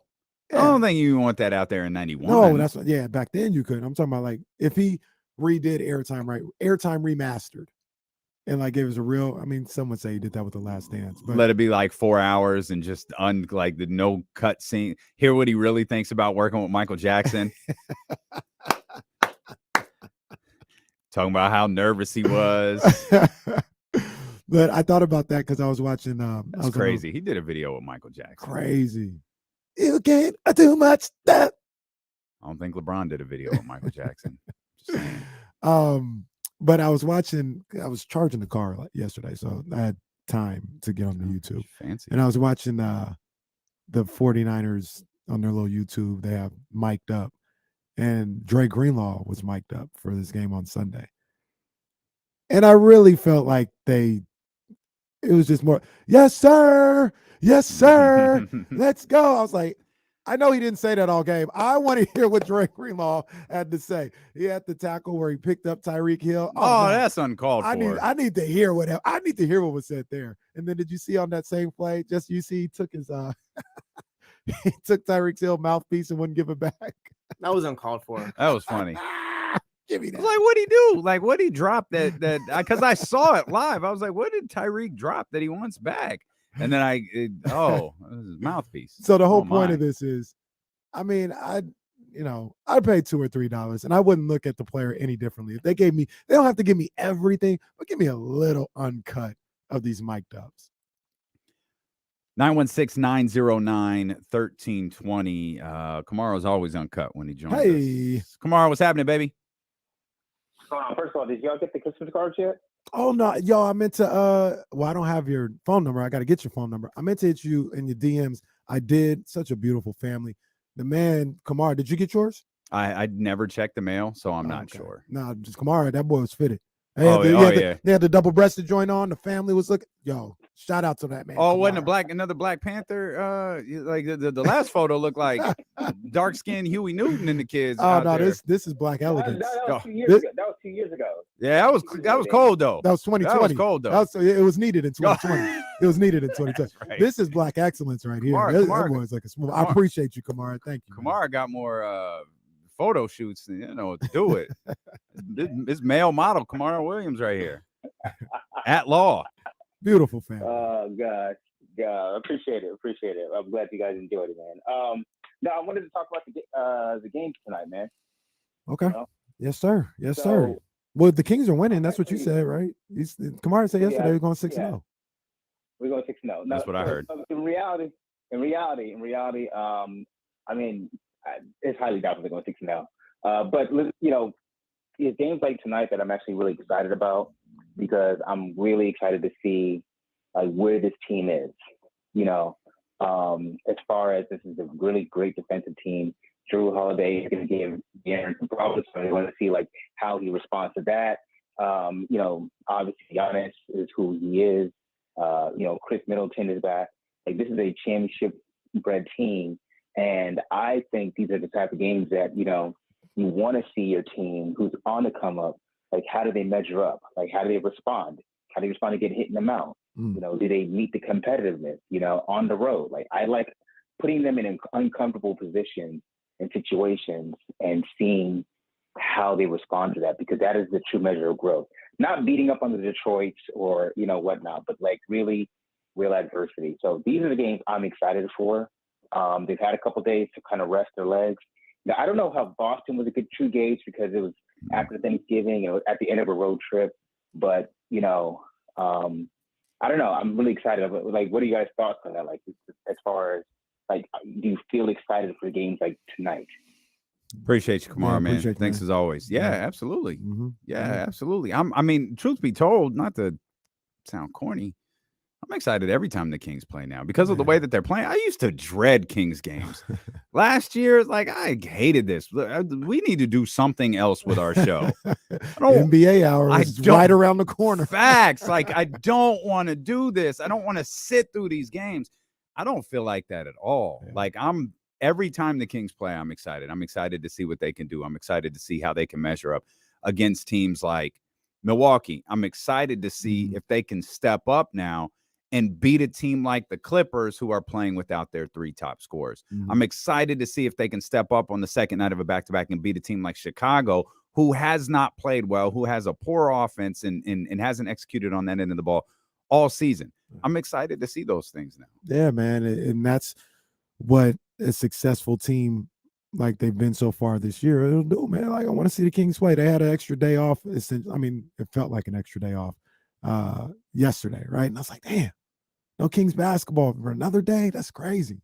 But you combine that with the fact that they're good and they're going up against another good team. Yeah, I want to see where they're at. I want to see if they can get one of these, man. I was excited that way about the Phoenix game, right? I was like, okay, Phoenix is, playing well. They're coming in the Sac, and let's see what the Kings can do. And they showed that they can play with those guys for sure. Like, they have what it takes to compete with those guys. Now they just have to see if they can etch out a win. Yeah, the downside is you get up for those games, you convince yourself it doesn't hurt because it's Phoenix, top team in the way, but it does because they're like right there. You're like, oh, hey, the Kings. That stings a little bit more than I wanted it to. The Kings have now reached 49er status for me, and you know what that means. When the 49ers lose, ask me if I watch the NFL primetime or anything else. Oh, no. Well, I already know you don't. Now, when the Kings lose, that's why I need the 49ers. I ain't watching no NBA in NBA game time. I ain't watching them at least that night. That when I wake up in the morning, all right, let me see what went on around the league. But I'm not happy for nobody else. Joe Davidson is here, man. We got a lot. We want to talk to Joe D about. Our man, Black Bottles 916 is in here. Let's let them air horns fly for our man, Black Bottles 916, celebrating his birthday today. Yes, sir. Yes, sir. Happy birthday to our guy, Black Bottles 916. Yeah. Yes, indeed. Happy birthday, Ben. We know Ben's a little under the weather. Ben's home is taking a beating from this fever, these colds, all these different things, these flus that are running around. But happy birthday to our man Ben. We appreciate you. We'll pop a bottle of Luke Belaire for you tonight. Sir. And we'll come back, man. I'm sure Joe Davidson loves talking Kings, but we've got some things to talk to him about. We got a big game at Grant. We got a controversy involving a young basketball player as well, and Sac State. FCS playoffs continue to move on. Joe Davidson, Sacramento Beat, joins us when we return here on Sacramento Sports Leader, ESPN 1320. Let's go here, and our man Joe D. What's going on, fellas? Yo, what up, man? Yeah, kind of a slow week, huh? Man. Yeah, my brother's name, what's his name? Parker? Kiku. Yes. Yeah, that's I think he's going to win. I think he's going to win this case, and I hope he wins this case. I hope so too. That there's a case that's needed. That's nuts. That's nuts. It's silly, man. Like, well, it's sour grapes from a school that doesn't want him. They're not in the same league. They're not in the same division. They'd never see each other. They're not going to play each other in non-league. They wouldn't play each other in the playoffs. So let him go. And he's not some national recruit, guy who's going to the NBA. I mean, he's a really nice high school player who will play at somewhere. But no, we hate these stories. These stories are just not fun. Hmm. You think our man Coach Patrick can get that squad going over there? Absolutely. The whole key with Coach Gotta be Patrick tough, is man. how long does he stick around? Yeah. Because he's a pretty good coach. He's a terrific recruiter. He's already been in the SEC. So, Sac State could keep him for 2, 3, 4 years. Then, they could do some great things. And even more impressive is the women's program. That's a team I think that could make could win the Big Sky and get into the NCAA tournament. Yeah. Oh, that'd be Yeah. awesome. It would be really awesome. Sac State versus Duke. Let's go. That'd be a We 16 versus 1. Courtside Damien for Who that do I one. Let's root go. for? Who do you root for? Oh my goodness. Yeah, they're playing well. What's the old cliche for that? Well, you root for sportsmanship. Playing the game the right way. No, I better That's right. Clear who I'm rooting for. Joe D, you got any thoughts on the Giants? Could you imagine being Aaron Judge and trying to decide? He's not as old as us, so this is all a big wow factor for him, and it'd be like a teenager going to a car lot for your first car. They all look great, they all smell good. It's just like a college football kid or college basketball kid on a major recruiting trip. Every school looks great, everybody's nice. That's not easy. Yeah. But it'd be great if he finished off with the Giants. It'd be incredible. Yeah, I would have thought so. But it's one of those things where it looks like he wanted to be a Yankee, the whole time. It would have been, I think if the Giants were in a different place roster wise, they maybe would have had a better argument to get him to move on. But I mean, they just don't have enough right now to say. Is there any news today? I haven't we just drove an hour somewhere, so I haven't even been online. Is there any updates on it? Oh my gosh. Oh, he signed with the Yankees. Oh, he did. Okay. Yeah. Within the last couple hours. Early About this morning. 7, I saw the first thing at about 6:30 this morning. Okay, I haven't. That shows you when I haven't been on, man. I'm probably gas prices are lower now, and didn't know that. Hey man, Aaron Judge is not playing for Grant. Like, hey, there's not anything you need to be concerned about. Yeah, no. So he's gonna go. It's hard to turn down a team that gave you, your opportunity. Too. It's the Yankees. Change is probably hard also. Like, move from San Francisco or New York to San Francisco. Right. It's exactly already comfortable. That's tough. A lot of these you see it a lot with basketball. I don't know how much it happens in baseball, but contrary to popular belief, these guys don't ever really want to go home. You know what I mean? Like that's a whole other bag of pressure. Yeah. That's a deterrent as opposed to sure it is. a lot of times. You hear it all the time, like Kevin Durant. Kevin Durant's like, I ain't never going to the Wizards. Like, stop putting that out there. I ain't never going back to DC. Probably a lot of reasons why he never wants to go to the Wizards, but yeah, for sure. Yeah, that's like I would want to go home if I was playing basketball and I was playing in Chicago and I was a free agent and the Kings came calling. I'd want to come home. Well, especially like the money's the same. Yeah, exactly. I mean, Joe D knows he's got money thrown at him all the time. Like, you just gotta stay home. Yeah. No, but Kenny's right. I'd go home too. I think the allure of home, and there's no doubt that tugged at Aaron Judge. There's no, of course. But Aaron, true. It's true. But he's also been in New York a long time, so it's not like exactly. New York is a random place, right? If he was with the Yankees and had gotten traded to St. Louis and spent half a year in St. Louis, it's different. Hang on, Joe. Conversation just rolling along here live on the Odyssey app, 1320 AM, 98.5 FM, HD2 in your electric vehicle on your HD radio. Of course, we're on Twitch and YouTube as well, as we welcome in our brother Joe Davidson of the Sacramento Beat. Joe, we've been anxious to talk to you all week, man. There's so much going on between Sac State football and high school football coming to a conclusion. The great story you wrote on Grant this weekend, but I want to start with, and we've been asked about this a lot, the situation involving the young man Kiku Parker, who is at Grant. There's an issue with him leaving El Camino, and now we're now we're in a situation, Joe, just in my opinion, we should never be at with a high school student.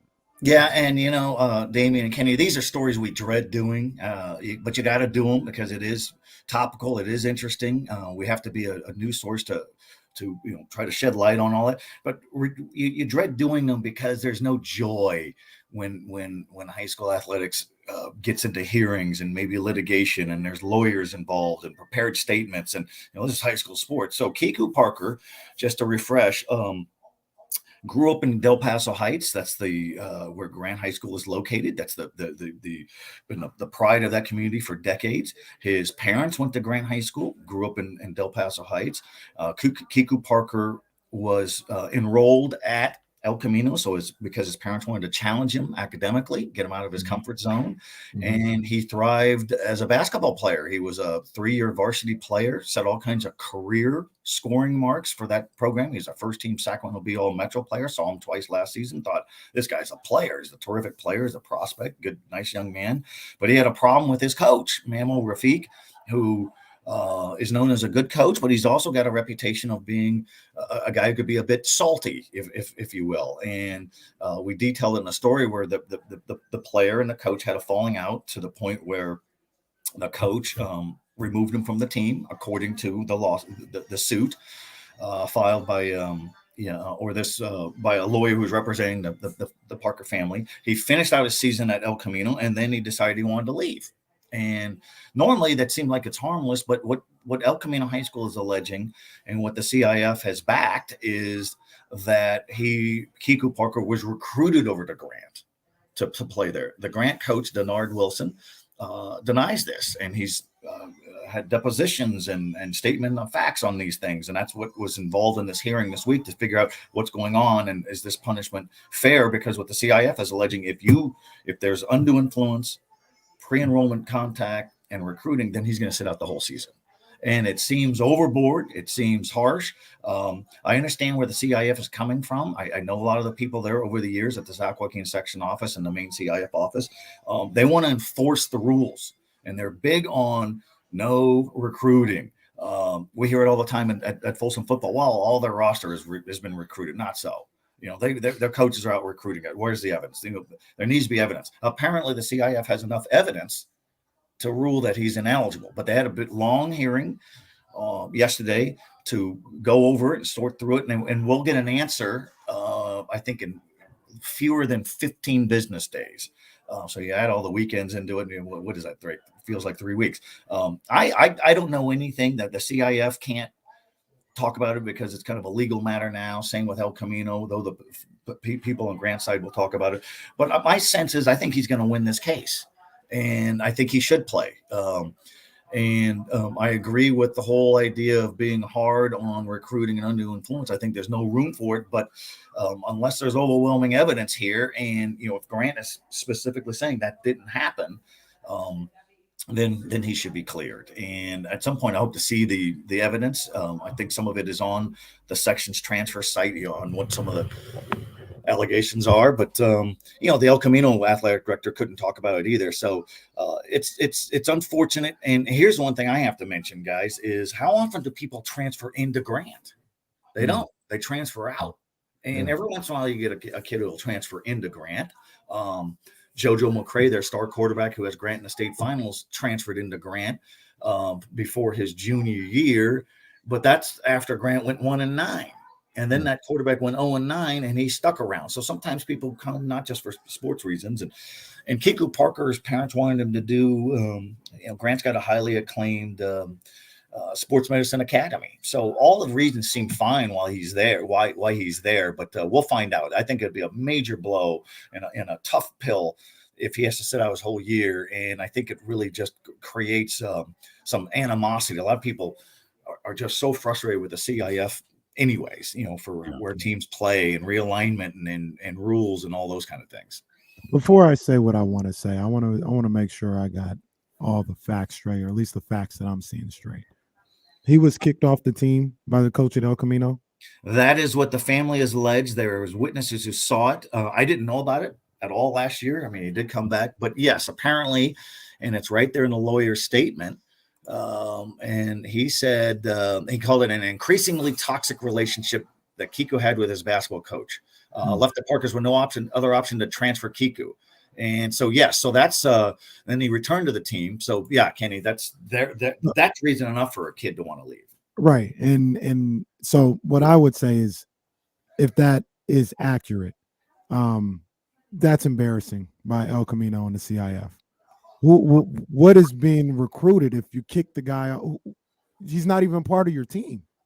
He's not part of your team. How is somebody doing illegal? But he returned to his team, and I think what El Camino was alleging is that after he made it known, or it probably became pretty obvious that he wasn't going to return for his senior year, and so did area coaches, and in this dispute is that El Camino was saying that only black coaches from Monterey Trail, Burbank, and Grant recruited him, and they're saying no, we didn't recruit him. And I don't know how they're gonna, what kind of evidence they had. I wish I could have tapped into the hearing yesterday. It was kind of more of a inner house thing. I understand that, but yeah. And then there's with high school sports, if El Camino didn't block the transfer, if El Camino said you could go, we don't have a problem, then he'd be playing, because the Grant district approved the transfer. And so you'll see that sometimes where the previous coach doesn't want him there. Here's the thing, let him go. That's my thinking. Grant is not in the same league as El Camino, not in the same division. They're not going to play each other in a non-league game. They're not going to play each other in a playoff game. They're not going to play each other in a NorCal game. So there's no overlap. So I don't know why you don't just let him go. This is spiteful and embarrassing. I don't understand. Why is this even? Why are there even rules in place for this stuff? Like, this is No. Joe quit. Joe said, "The hell with this. I'm sick of this. I'm out of here." I think you know what I think Joe did. Joe just did the old Kenny Caraway. He was closing the screen and he took himself out. And now he's frantic. He's probably sweating a little bit, wondering what just happened. Just all right, Joe. We got you. Joe will go back to the link, and he'll be right back with us here in just a heartbeat. And just like that, Joe D is back with us. I think I heard your question. Why are there rules in place? Sorry about that. Like, why? We're talking about a kid here. We're talking about children, period. We're talking about CI. It's not like the kid snuck off from high school and was like, I don't want to go to this high school. I want to go to this one because I want to play basketball. Why are we doing this? Why are we treating like it's bad enough that this stuff happens in collegiate sports? The fact that this stuff happens in high school sports, to me, is ridiculous. This man doesn't want to go to El Camino. This kid doesn't want to go to El Camino High School and he wants to go to Grant High School. Let the kid go to Grant High School and play basketball there. He's a child. What are we doing? Yeah, I hear you. And I think, like I said earlier, guys, is the CIF is a governing body of high school sports. And, they are right to look into undue influence and illegal recruiting and things like that, because that's got to be snuffed out. Otherwise we would have, it would be such a major issue. It's a major problem in Southern California where kids come and go all the time. And, but I think, it also goes against the whole spirit of competition and just having a good experience. That's what the CIF really wants. And you're right, Damien and Kenny, if he wants to leave, if he doesn't want to be there anymore, then let him go. And if Grant High School is found to be recruiting, then sanction the program. Mm-hmm. But don't to sideline the kid. The parents, the father, also known, his name is Kiko as well. So this is Junior, who's at Grant. But Senior said that I worry about my son's mental health. These kids, this is what they have. This is a high school athlete. Man, that's everything to them, is to be on the football team, the basketball team, and they don't have it. That's why when the COVID shutdowns were happening, there are a lot of kids were in dire straits emotionally, spiritually. So I think, I'm just going to say my sense is I think he could win this case. I think the family has a big argument here, and when you're getting lawyers involved, and it's I think they could still find a way to, if they believe that he was recruited, or they believe that, then maybe there's some sanctions, or if there's not enough evidence. But that would be a real disappointment if he's one of the storylines of the season anyways, even if there was no transfer issue, because he's a terrific player who has come full circle to his home neighborhood school to Grant.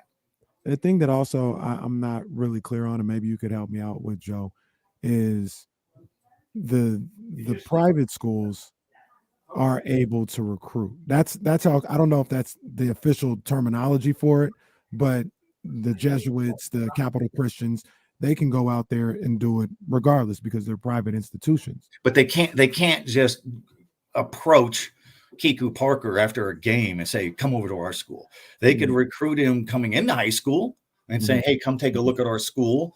And all those things. But the CIF would, I see what you're saying. They don't, the private schools don't have the restrictions that a public school does. Right. And so often in transfers, you have to move in that area. You have to move physically in that area. He lives closer to Grant than he does El Camino. So that's where it could be a problem. And that's where a lot of times people lie about where their residency is. And the CIF used to have $1 million annual budget just to fight in litigation. I mean, that's just because of transfers, just on transfers alone. It's gotten easier. There's now rules in place. Normally you sit out 30 days if you're going to transfer. I think that's fair. Trying to dissuade people from bouncing around all the time, because in a perfect world, wouldn't it be great if everybody attended their home high school, the school right there in their neighborhood? That hasn't been the case for years. Right. And, but anyways, Kenny, I didn't mean to cut you off there. That's so there are rules against anybody doing it, but like we said earlier, people don't normally transfer into Grant, and he's not transferring to Grant to win championships. I think he wants a change of pace. He wants a different school. He doesn't want to work with a coach that he's had problems with.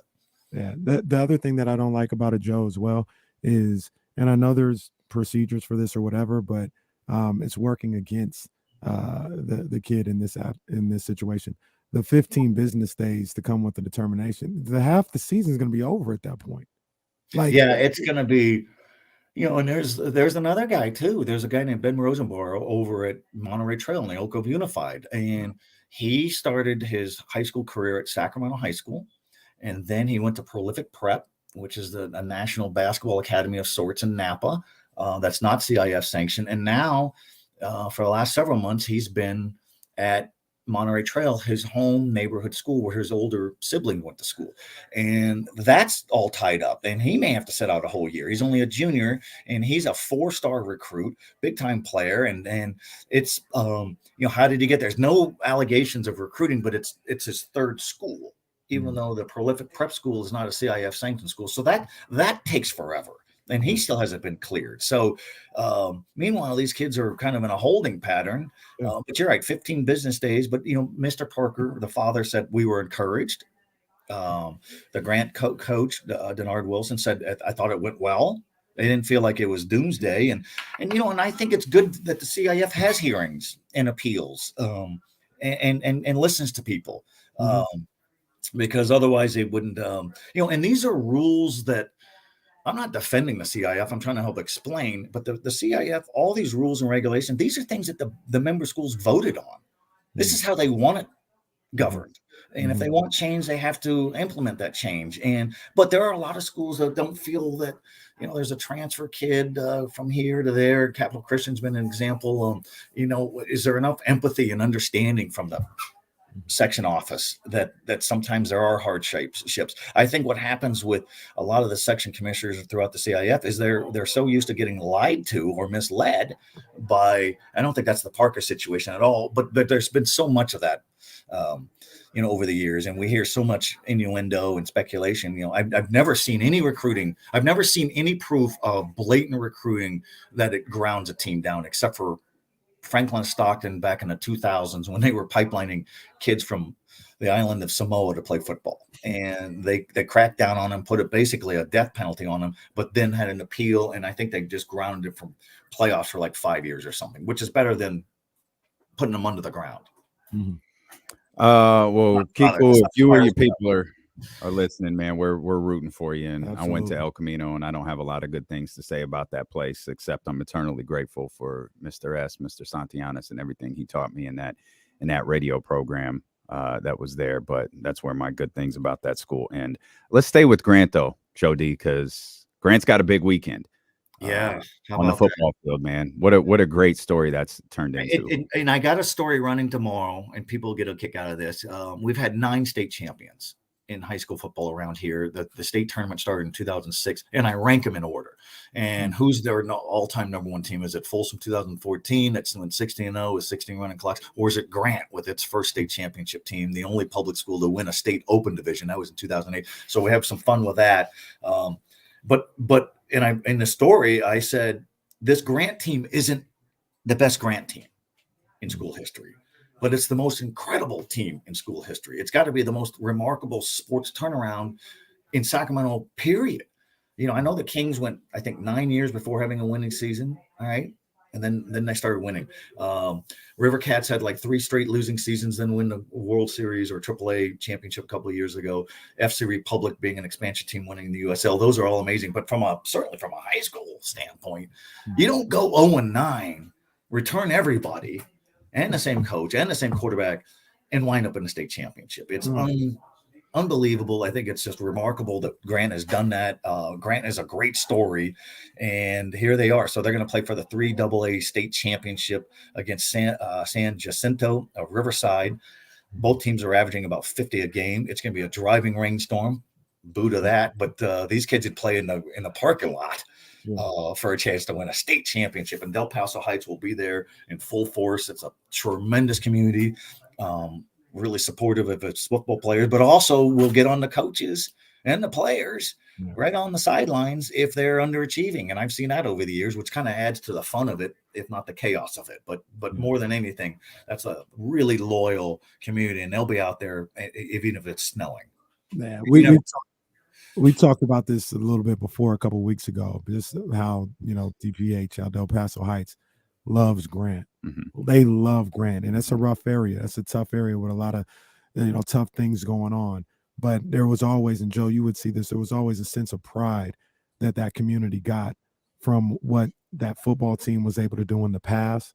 And it was tough to see them go down the way they did in recent years and in the past. So Joe D, he's working through it. But it's tough to see them go down a little bit, even to the point last year where they were 0-9. I just feel so good for them to get back to, the season that they had before all this, but now with an opportunity to get to a state championship, and win a state championship, that's phenomenal, man. Yeah, I mean, and growing up when our years in high school and even the immediate years following, they were a powerhouse. So the fact that they went through a down period is, I think for some people our age, that's crazy. That's unthinkable. Right. Like, it's crazy. Grant Union? No way. Yeah. So the fact that they are back playing for a state championship, again, it's just a phenomenal story. Yeah. Just an absolutely incredible story. Hang in there, Joe. We all deal with these Wi-Fi issues, buddy. It's all right. I am. I'm at my father-in-law's house, and then the power surged just right now, and I went, But no, you're right. If I'm not too late here, great community and love it, and I think it's awesome. I think it's really cool, and those are their heroes, and those are their guys, and Kiku Parker will probably be out there because he's he knows a lot of these kids growing up, and Shaq Thompson went to school there. He's been nominated by his teammates for NFL Man of the Year 3 years in a row. He's good, longtime friends with Eric Armstead. Shaq Thompson is a starting linebacker for his entire career with the Carolina Panthers. So he's given a lot of money back to Grant football, equipment and gear, motivational speaking, free camps and clinics. It's an awesome place. I don't like the perception that Grant gets that it's an unsafe school, and people have been on social media. One guy was a dope enough to suggest that the CIF ought to shut Grant down because it's not a safe school. Well, then don't go. I've been there for 30 years for games, and I've never felt unsafe. Now, is there hell and chaos just down the street and around the corner? Yeah. But nobody messes with the school and campus. Those kids are proud of their school and campus. And any of the shootings that have been anywhere near Grant are not Grant people. They're not Grant players. They're not Grant coaches. Not Grant parents. A lot of times they're people who have no connection to the school. Yeah, absolutely. I'm not doing it. I'm not biting into this Grant stuff because we know what that's all about. We've seen those tweets. We know what they're all about. Because I would tell you, because I've seen it from experience, there are schools that are in very nice neighborhoods that aren't very safe. that That's aren't facts. very safe. Yeah. But it's safe for the people who are sending those tweets to Joe D. Right. Safe for them, and that's all that matters. Yeah, I was, I call it a nobody with a gun. Somebody who just wants to be somebody. And to put that on the, you see that exactly, and you see it in Fair Oaks. You could see it in up Highway 50. You could see it in Placid County. It's not a Grant problem; it's a society problem. But to pin it on Grant, and I mean, there were people saying, "Oh, the CIF shouldn't allow any playoff games there or state championship." No, Yeah, no doubt. Did the Grant team players did they have a text thread about what they were going to do to the white players when they played them? Come on, was that Grant? No, that's right. Those are our friends down in Sutter Creek, and no, that's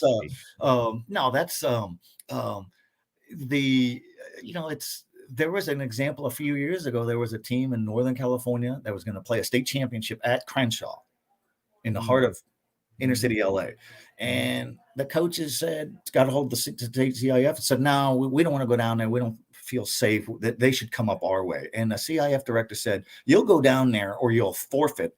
And I'm going to call Joe Davidson to the beat, and he's going to have all of it. And he told me about that. And I said, yeah, we would have reported on that. And then they started to complain that the showers weren't good enough in the field. Because how do you know? And he goes, well, that's usually the case for any city school. So Crenshaw hosted the game and won the game.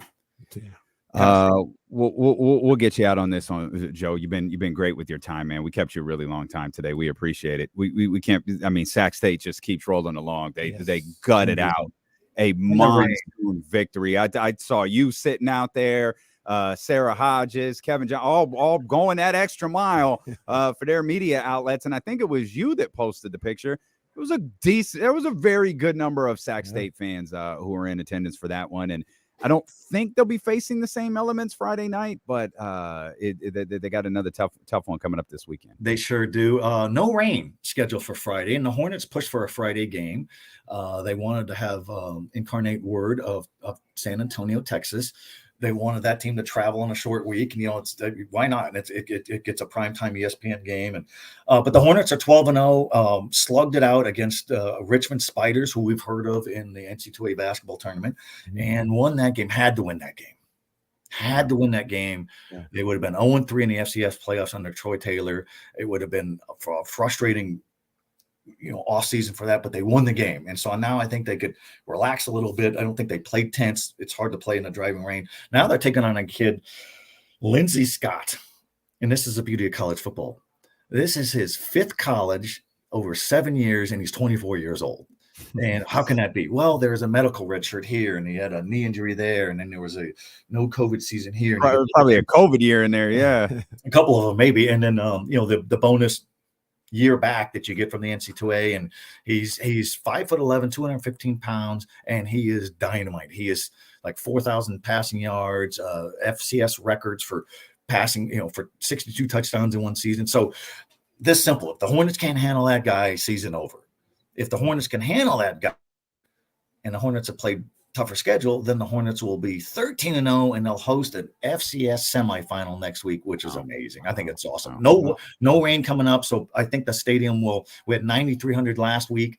I think we could get it up to 22,000 and fill it up again. Fill it up, man. Let's go. Now, Grant on Saturday, rain. 16, yeah.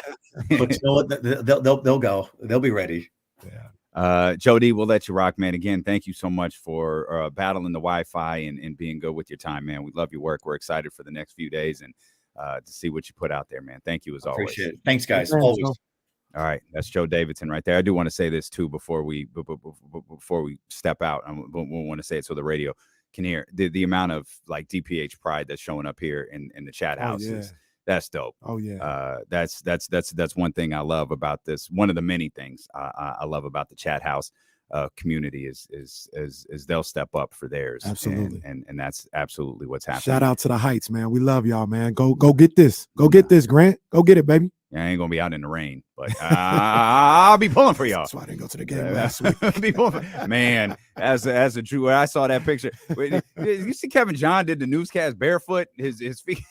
No, I did not. My man, I guess he wasn't ready for the rain to soak through his shoes. My man he had his pants rolled up. It was nothing wrong with that. But it's doing the show barefoot. That's the elements that our squad was working through last week. We'll come back. I want to put a bow on the Deion Sanders conversation. And we never got to talk college football playoffs. So we'll do that. More Kings talk ahead. Kings open up their road trip tonight. Phone lines open 916-909-1320. Stilo and KC here on ESPN 1320. Oh, Justin, who do you think you are? You think you're Ramsey out here? You think you're Ramsey? Well, actually, driving by Grant as we speak. It's gimmick infringement. yeah, you're not allowed to do that. Justin about to get blocked for Look, 5 minutes by look, Ramsey. They were all on it Yeah, already. Justin about to get blocked by Ramsey. Ramsey about to hit him with it. Don't do that. Don't do that. Ramsey blocked Deuce. Oh, man. I feel like we could sell a Come shirt on. that says Ramsey blocked Deuce. Oh, that's all crazy.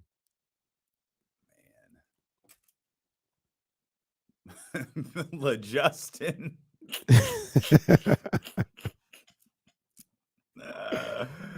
Oh man.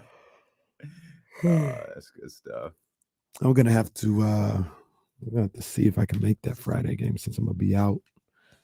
I'm gonna be out all Saturday. Friday. Yeah, I was trying to go. Oh, the the Sac State game. Yeah. But I gotta see now. I'm gonna be out all Saturday. I don't know. I just realized we missing Bryce. Is Bryce in here today? Bryce might be pissed off. Bryce might have thrown the controller. Oh, Big the Giants. fan. Oh, that's all right, Bryce. Take the day off, buddy. It's all right.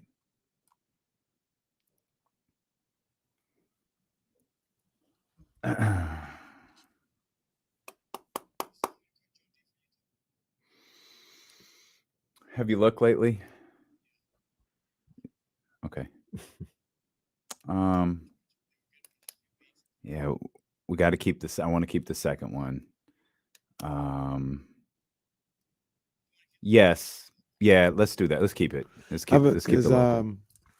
I mean, does it hurt anything to keep? No.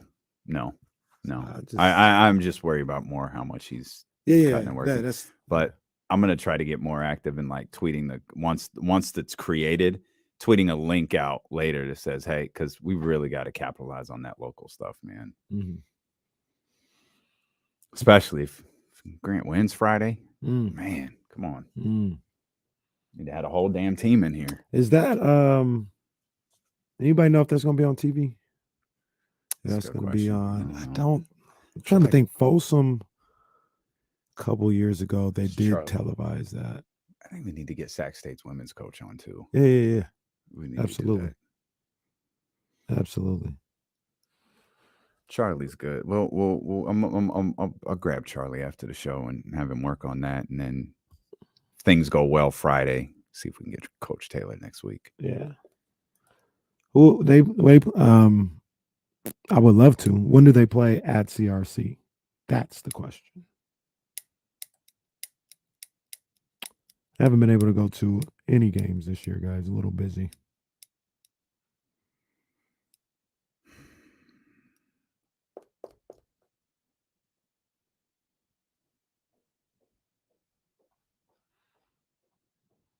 I feel like I see a new face here almost every day.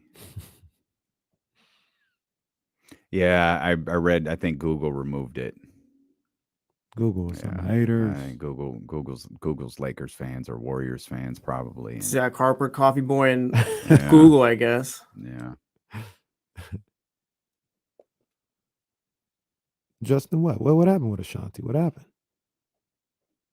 What happened with Bay? Oh, there were pictures of her posted. Oh, come on, man. I hate when people leak stuff like that.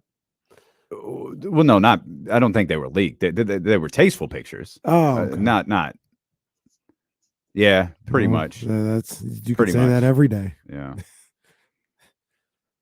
Yeah. I'll be on her Instagram. Shanti is aged like fine wine. It's crazy. Yeah, she absolutely has. She ain't no Queen Bee, you know what I'm saying? She ain't no Jazzy, but Smart. For a long time though, I always, when I first met her, especially on her student ID when I met her in college, I was like, kind of look like Ashanti. She's like, I do not look like her. Yeah, I see it.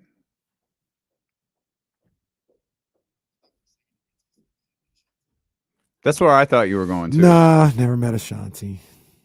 I don't think I met Ashanti either. Oh, I did. I did meet Ashanti. I have a picture with Ashanti. Oh. I'm wearing an ill-fitted Go sweater, ahead and Fat post Farm sweater. Go And ahead and post it. no, I ain't posting that. There's some pictures.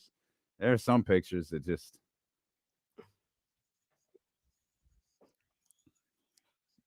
I'm gonna see if I can find it right quick though. I know it exists. I know there is a picture of me and Ashanti, but it's just not a. It's not a good picture of your boy. That's my girl, man, Ashanti, man. I've been an Ashanti fan since the day she came out. Me and Kim Coles, me and 50. I got some good. Me and Joel Santana. I know I got one of me and Ashanti. I'm gonna find it. You're gonna have to take over. I gotta. Did you see? Go ahead. Sorry. No, I forgot because you had set up. So, no. So look. You had talked about before man, we went bro, to break. I used to dress so bad. We all did. It's no big deal. Man, this is so. It's no Oh, big look, deal. me and Nick Cannon before. God knows how many kids. Well, it's just a matter of time before we have to dress how we had to dress to get back into the club. Like it's crazy. I remember I got to the point, man, where I was like, I guess I'm just not going to the club. I'm not dressing like this no more. I'm not. This bar lets me in. Cool. Is that Ashanti? That's Ashanti, right? Oh, yeah. That is Ashanti. Okay. Oh yeah. All right. Oh, there she is. Yeah, there's me and Ashanti right there. Yeah, hold on. Yeah. I found it. I knew there was a picture of me and Ashanti somewhere. I put here for the crew. Oh yeah, look at that horribly fitted. I think that's a Fat Farm joint right there. God damn, I couldn't dress worth anything. That's how we was all dressing. Man, I look terrible. That's how we was dressing. Oh, That's fat ass face. Look at a fat face and a Lynx bracelet. Everything about this picture screams jackass. Goodness gracious, man. That's embarrassing. Man. How old was Ashanti then? This was February 6, 2004. 2004. I think she's close to 40 right now, or she may be 40 right now. So she's probably like 20 or something like that at that point. Yeah. She looks the same. Yeah, she looks the same. Some would argue she looks better now. She looks she's yeah, Devo and Ashanti. Yeah, I don't know. I don't remember who that woman on the far, but I want to know who that is too. Is that a celebrity? I might be. It might be her mom. Truthfully, a lot of I don't know. I don't remember who. I don't remember who that is. Is it? Well, that's the mom. That explains a lot. I'll post this picture on social media. Her it's mom bad. looks the like, same it's a too. Horrible picture. I seen her mom recently too. She looked the same as that picture down there. I'll post this on social media. Yeah, it's a good one. It's a good one. Look, what are you talking about? That's what we all dress. We talk about any picture from this era. That's how we all got down. Awful. I wonder if in like 5 years I'm gonna look back at a picture of us and go, "Why are my pants down to my ankles? Why is my ankle out there? What is going on?" I'll tell you, we're gonna be like, it's gonna be like how people look at the Isley brothers. Have you seen that picture where they're like in Times Square and they're in their tight, shirt down to the belly button and the bell bottoms, and it was like y'all getting on us for how we dress. And that's how y'all used to do it. This is what y'all doing, man. It's fashion. I It's guess. fashion. Like I That's just all it is. I'd use more of my FM pictures, but they're just so bad. They all look like that one. Every single one. That's how we got down. That's how we got down. I don't even know. I can't even remember who some of these people are in these pictures. And I was really fat. Like, do you have any idea who that is? That's not the Pussycat. I don't know. Do you have any idea who that is? No, she looks I don't know who that is either. Not sure who that is. That's No. not. Wait, let me. That's not. No, because I was about to say, is that 30W?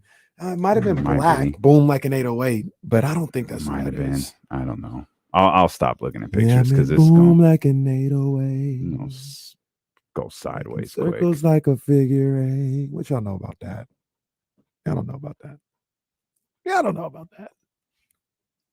What were you gonna say? No, I wanted to put a little bit of a bow on Deion Sanders, on the Deion Sanders situation. And I was washing dishes last night, and I was really interested to see what Bomani Jones had to say. And I guess I haven't followed it too much, but I guess Bomani was one of those people who at the start was like, this isn't going to end good. Like, oh, everybody's hyped up.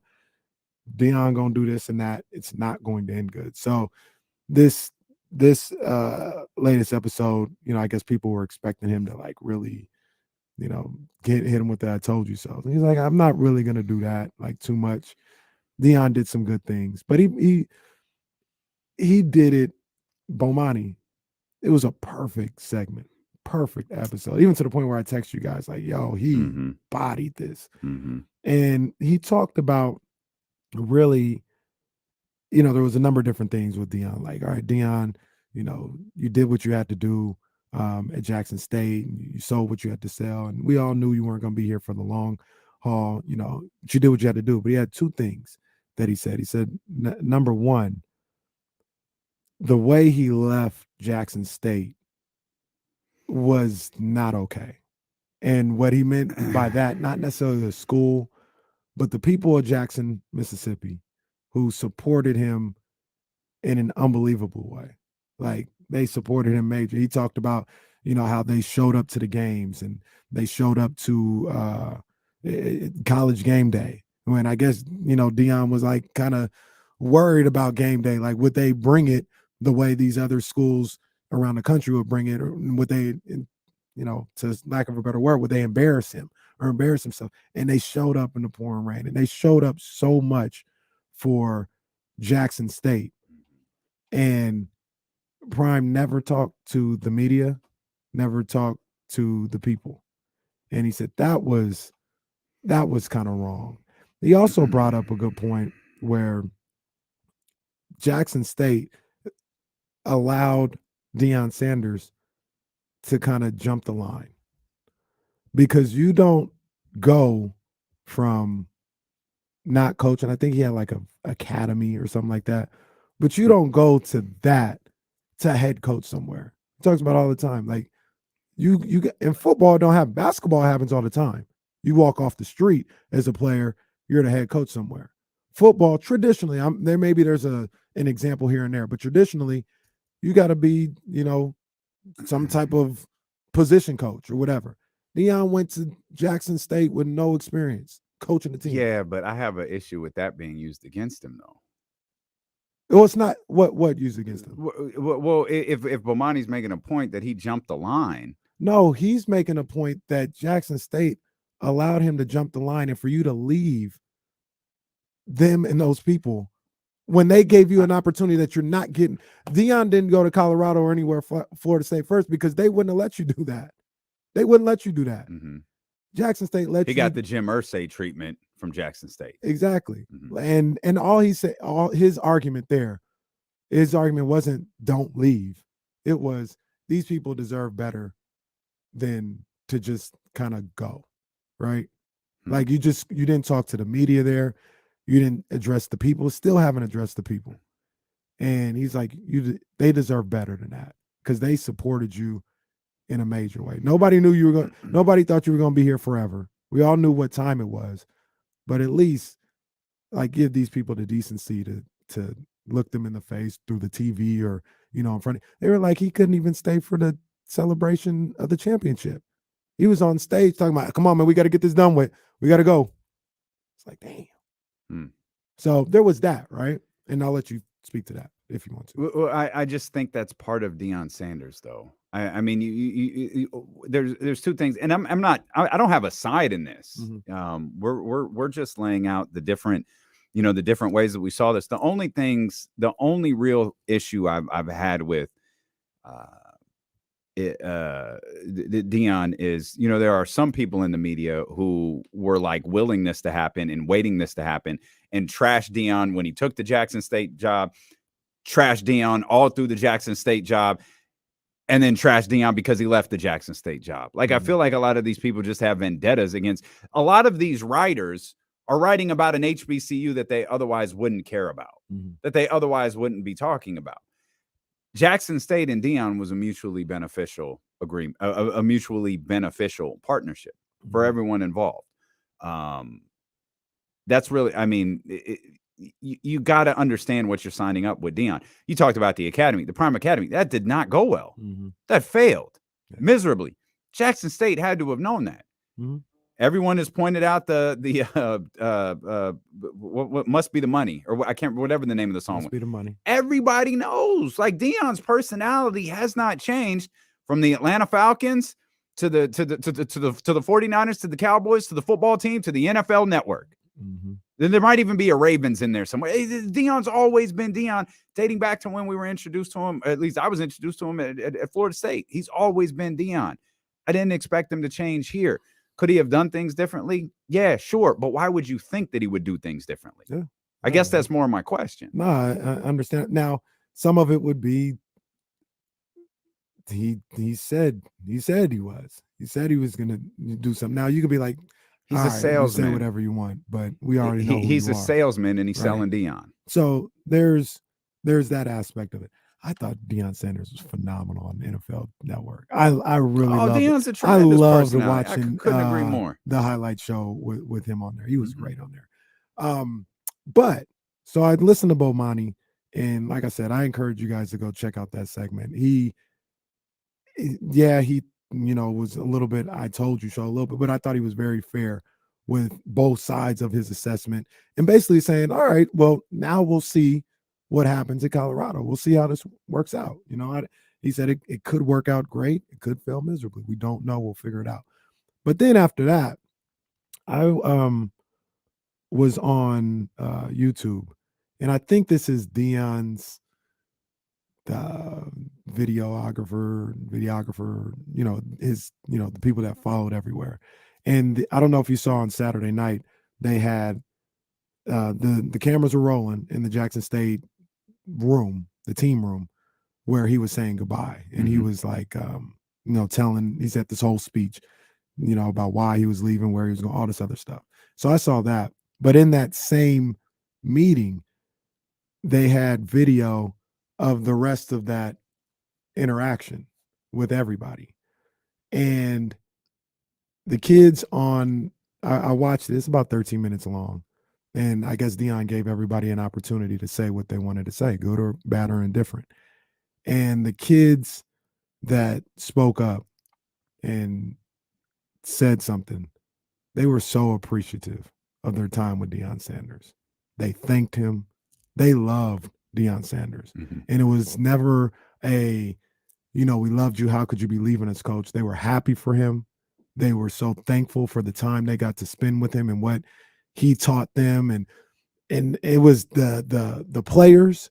It was the one young lady, she was a training staff lady, and she thanked Deion. She was so appreciative, the relationship they had, the equipment manager, all these guys. And it was a different light of, I say this all the time. Sometimes when we talk about these things, I'm going to fall back to the people who are going through it. I may have my thoughts and what I feel might be the case, or what I would hope happened, or what I think happened. But in this particular case, the thing that really matters is the people that are with him every day and the people in that locker room. And they love Deion Sanders. And from everybody I saw in that video, nobody held any ill will towards him. They loved and were appreciative of what he meant to them, like what he did for them while he was there at Jackson State. And it was genuine. And that was a whole nother aspect of it. And should anyone matter more than those young men? Not to me. I don't think so. Like, those are the guys that are with him every day. Those are the guys whose lives have been impacted by Coach Deion. And he impacted them in such a positive way. After watching that video, they all had, it was kind of sad, because it was one of those things where I think they all knew it was going to come to an end at some point. They knew this wasn't forever. It's probably not far-fetched either, in my opinion, to think that Deion told them at some point, like, hey, guys, you know what time it is. Like, you know what this is about. Yeah, like 2 years ago, told him. Like, yeah. I'm not here for too long. People are offended that he didn't say that publicly. Mhm. But what do you want him to do? Like, hey, first time someone throws the bag, you know I'm out. Mhm. But in the meantime, I've got to build up this program. Yeah. Your current job is always your best job until it's not. And that's what this was with Deion. Yeah. It's what it was with Jimbo. It's what it was with Brian Kelly. It's what it is with every coach, with the exception of maybe like 3 or 4 in major college sports. There's some jobs that are never going to be left. Yeah. But everybody's got a price for the $1 Million Man. Absolutely. So no, I just wanted to say, at least from my perspective, I watched that video, and like I said, the equipment manager, the video, they loved him. Deion would tell him straight back, "I love you, man. I love you." And it was a great. I didn't think it was like for the cameras or nothing. It was just a real moment that he was having with those guys and the young ladies and all the staff, and you know, they're okay with it. They love him. So who am I to, or anybody else, to be like, Deion, you're a jerk or something like that? Like, he did his job there. He had an impact on those young men and women's lives out there that they'll never forget. You're listening to D-Lo and Casey on KIFM West Sacramento 98.5 FM, KRXQ HD2 Sacramento, ESPN 1320, driven by Lasher's Elk Grove Dodge. Always live on the free Odyssey app. We're live on twitch.tv/ESPN1320 and youtube.com/ESPN1320 as well. I want to get back to the Kings. James Ham's going to join us in an hour. We got Kings tickets coming up at 3:20. Tracy Sandler, 49er fangirl, she's going to join us in about 30 minutes for the first time on the show. Excited to talk to her. Do you mind if I have the floor again with this Giants thing for a second? Sure. We'll get to the college football playoff sometime before the game. We got time. This is gonna be quick. It's not even gonna take. I don't think it's gonna be quick. Not the way you've been today. No, it's gonna be quick because I thought about. You want me to leave? No, you want me to dim the lights? You about to cut a promo? No promo. You want to sit crisscross applesauce in the middle of the studio and just cut loose on the Giants? No promo. And this isn't even cutting loose on the Giants. Oh, Aaron Judge, who I don't have any problem with, absolutely played the Giants like a fiddle. He used the Giants. Him and his agent used the Giants. I think that's important. Well, okay, that's your representation. That's their job, though. That's their job. I have no problem with that. He used them. He used them for business. Once again, no problem with that. He used them for business. I'm not, now people are going to get mad at me or whatever here. But the next time somebody gets mad at a team for trading a player, i.e. a Tyrese Halliburton, how could you do that? You lied to his face. You told him to, and this is the game.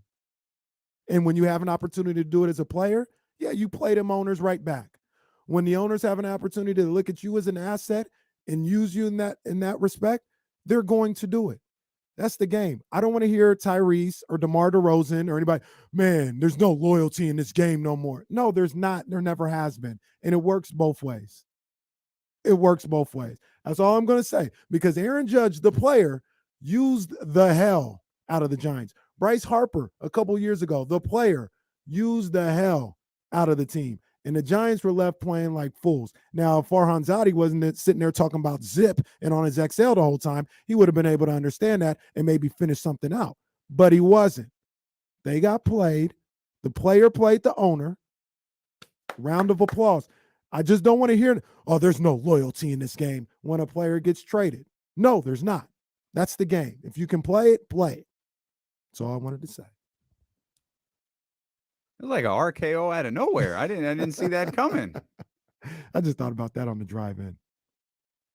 Oh, you waited 2 hours. Yeah, I forgot about it. And then I was like, oh, yeah. He was pretty hot earlier. I mean, it's these guys. They got to be better. I don't think this was said on the air, so I'll ask you on the air. Does what happened yesterday make it worse? Oh, for sure. If it would have just came out that they didn't get him, it would have still been like, yeah, here we go again. You want Heyman to catch these hands? I mean, you don't need to catch the hands, but okay. It was. I mean, Susan Slusser was pretty emphatic as well. You know, it was obviously out there. For whether it was the Giants or it was Aaron Judge's agent, or as like a lot of people expect, it was one last effort to get the New York Yankees to up their offer. And by all accounts, it seems it's exactly what happened. Though it also doesn't appear to have been exclusively about the money. If it's a big if the report about the San Diego Padres was true. Yeah. It seems like everything that I read today, and I didn't read this until today, so you fill me in if I'm wrong here, that he wanted to stay in New York. That's what it seemed like. He was willing to go to San Francisco, but it probably would have had to have been a Godfather offer. Not only an offer that Aaron Judge can't refuse, but an offer the New York Yankees can't match. And in my little understanding of professional baseball after all these years is that offer doesn't exist. Which there isn't an offer that the New York Yankees can't match. I don't think they would have gone to $400 million. I would have gave him 10 years, 400. Well, it appears they didn't have to. Yeah, because the Giants didn't go there. I would have gone. So do you think that would have been enough? Because it wasn't enough for San Diego. Do you think 10 years, $400 million would have been enough for? I think it would have been. Would you have been willingly got into a bad contract to get Aaron Judge? Yes. Because all you're really paying for, you're talking about 10 years, and all you're really paying for is the first 5 years. Like, not physically paying for, but that's right. You already know, like, all right. That's right. Like, you go in there saying, all right, the second half of it you're is paying going to be bad. You're paying $400 million for what you expect to be 5 years. Yeah. And I would have told Aaron, if I was really real, if I was these owners and Farhan Zadi, and Farhan's catching some strays. It's really the ownership. Somebody said it earlier. Strays? These ain't strays. You got the scope aimed at him. What are you talking about, strays? He's out here talking about zip and all this other stuff. Nobody care about that. Vorp. Nobody cares. But you got one of them. What was that movie called? American Sniper. You got one of them American Sniper things aimed at him. Talking about strays. But in all fairness to Farhan, a $300 million deal, $360 million deal isn't approved by the general manager or the president of baseball ops. This is on the ownership, right? That who came in and closed it. It wasn't Brian Cashman. Hal Steinbrenner said, all right. What do you want? Let's give it to you. And that's where I talk about these owners for the Giants. They don't care about the Giants. Because if I was, I would have been there, not saying they weren't, but I would have been present in that thing, and I would have told Aaron Judge, all I ask for you is when you're ready to make a decision, if you get an offer from the Yankees or somewhere else that you're about to accept, give us a chance to up it. Give us the chance to one up it. And if the offer is $360 and we give you $400 and you say, no, thank you. Okay. All right. But give us the opportunity, because we're not going to be outbid. Tell us what the offer is and we'll go above it. So I think the way I feel like you're just envisioning a franchise talking to Aaron Judge, where I don't think that's the case. You're talking to Aaron Judge representative. Yeah, that too. Same thing. And there's probably discussions. I would guess there are discussions along those lines of, hey, the Yankees went to 360. He's going to stay there. Oh, we'd go to 400. That's not going to be enough. Would you be willing to go higher? No. And I think, but the point being, I have no idea if that conversation happened. I feel like it does. Let me ask you one more thing. Tracy Sandler coming up at the bottom of the hour. College football playoff in 217. Probably not. Just probably not. It's probably going to be tomorrow. At this point, it might be a day before the game happens. But though, Tracy, huge. Yeah. Huge. We can talk. Michigan fan. We can talk because we know what time it is. Do you think Aaron Judge has a season even resembling this past year's again? Yeah. You do? Yeah. I mean, okay. You say resembling. 50 plus. 50 plus. 45 to 50. Top 3 batting average RBIs, home runs. 45 to 50. I don't know if the batting average will be there. I think the RBIs and the home runs will be there, though. All right. Tracy Sandler coming up. Some other football news coming up. We didn't even do power rankings yesterday. They say this is a big rich town. We're running out of. We need more show. I better not say that too loud. Never mind. Scratch that from the record. Delete that out of the podcast. My God, that's Danny's music. Stilo and Casey on Sacramento Sports Leader, ESPN 1320. Oh man. Once again, no 13th round. I'll have one tomorrow.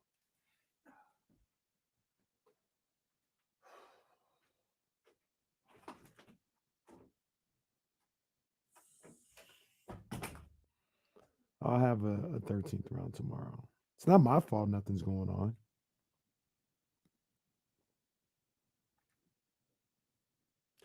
They say this is a big rich town. As a matter of fact, there is something that's going on. Hey, Jesse, did you see what I retweeted with that interview with Terrence Crawford? I didn't know. I didn't watch it. What did it say in it though? I saw you retweeted This it. guy was like, the guy asked him. He said, what was how did it get there? He said something about, oh, you might want to go to Vegas if the fight with Spence happens, Vegas or Dallas. And the guy was like, I see you as being the type of guy who would want to go to, somebody's hometown and beat their ass on their hometown. And he's like, yeah. We might, that might be a place. Or to be honest with you, I think I'd want to go over to the UK and have that fight. And one of the guys just like, oh, wow. And then the other guy was like, wait a minute, you'd rather go there than Vegas? And he's like, yeah, you make more money if you're over there in the UK. And he's like, no, you wouldn't. Does Eddie Hearn promote him now? No, he's like, no, you wouldn't. He was like, I mean, look at where all the big fights are happening in the UK. And he said, if anything, you go to Saudi, but you would not make more money on Spence and Crawford in the UK than you would in Las Vegas or in Dallas. And Terrence Crawford is fully convinced you will. I mean, that's just basic negotiating 101 that wouldn't happen. And he was convinced. This guy don't get it. This fight's never going to happen, and it's Terrence Crawford's fault, to be honest with you, because he's delusional as I don't know what. Why would you put Crawford Spence in the UK? Jeez. He's different.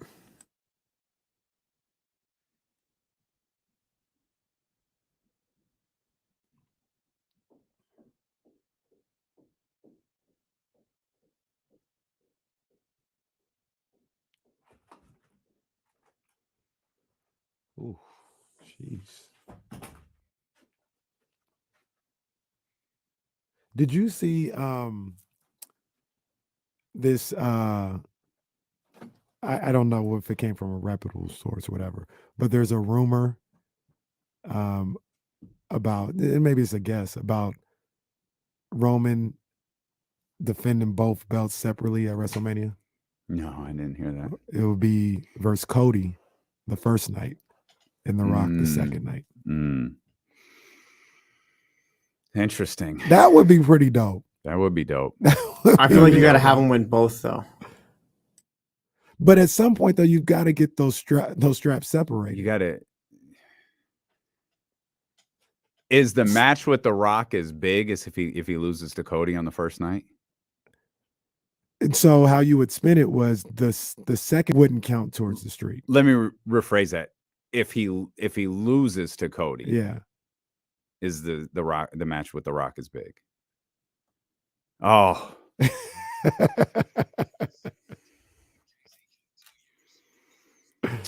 Man, it's a tough time for the break. Tough time for the commercial to end right there. Meaningful stuff going on over there on the commercial break on twitch.tv/ESPN1320, youtube.com. What's up with your boy Bud Crawford? I'm not sure, man. I'm not sure. Real shame. All kidding aside, Von Miller had surgery on a torn ACL yesterday. Damn, that's wild. Von Miller thought he was going to play. Yeah, Von Miller got on his podcast like, "Yo, I'll be back in a week. I'm ready to go." And yeah, he did not at all when he tweeted after this news broke indicate that this might be the end. That's a big loss for Buffalo. He's a game changer. I'm sitting here trying to figure out, is this a Super Bowl game changer, a Super Bowl type loss? I don't think so. But he's a game changer. Von Miller a game changer, and he has been with that Bills team all year. I couldn't decide what to do with Buffalo in the power rankings. I had a hard time with them. They're in there. I think. Double check. We'll get to these right before the top of the hour when James joins us.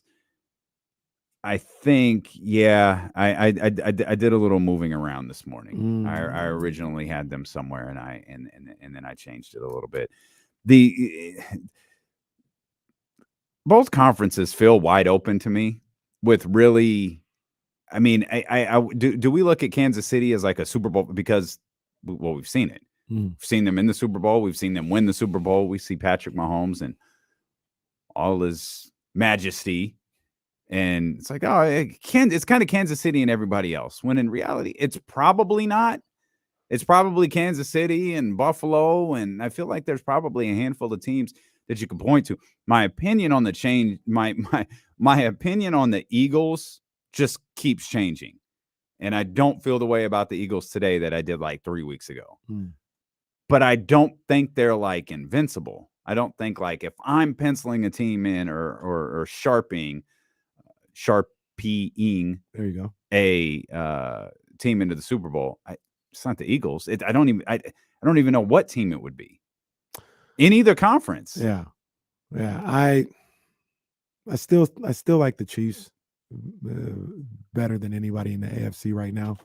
The NFC is the one that's wide open, and it really depends on maybe the matchups or the day, right? Like what happens that day between. That's a 3-team race, though. It's not that wide open, I guess.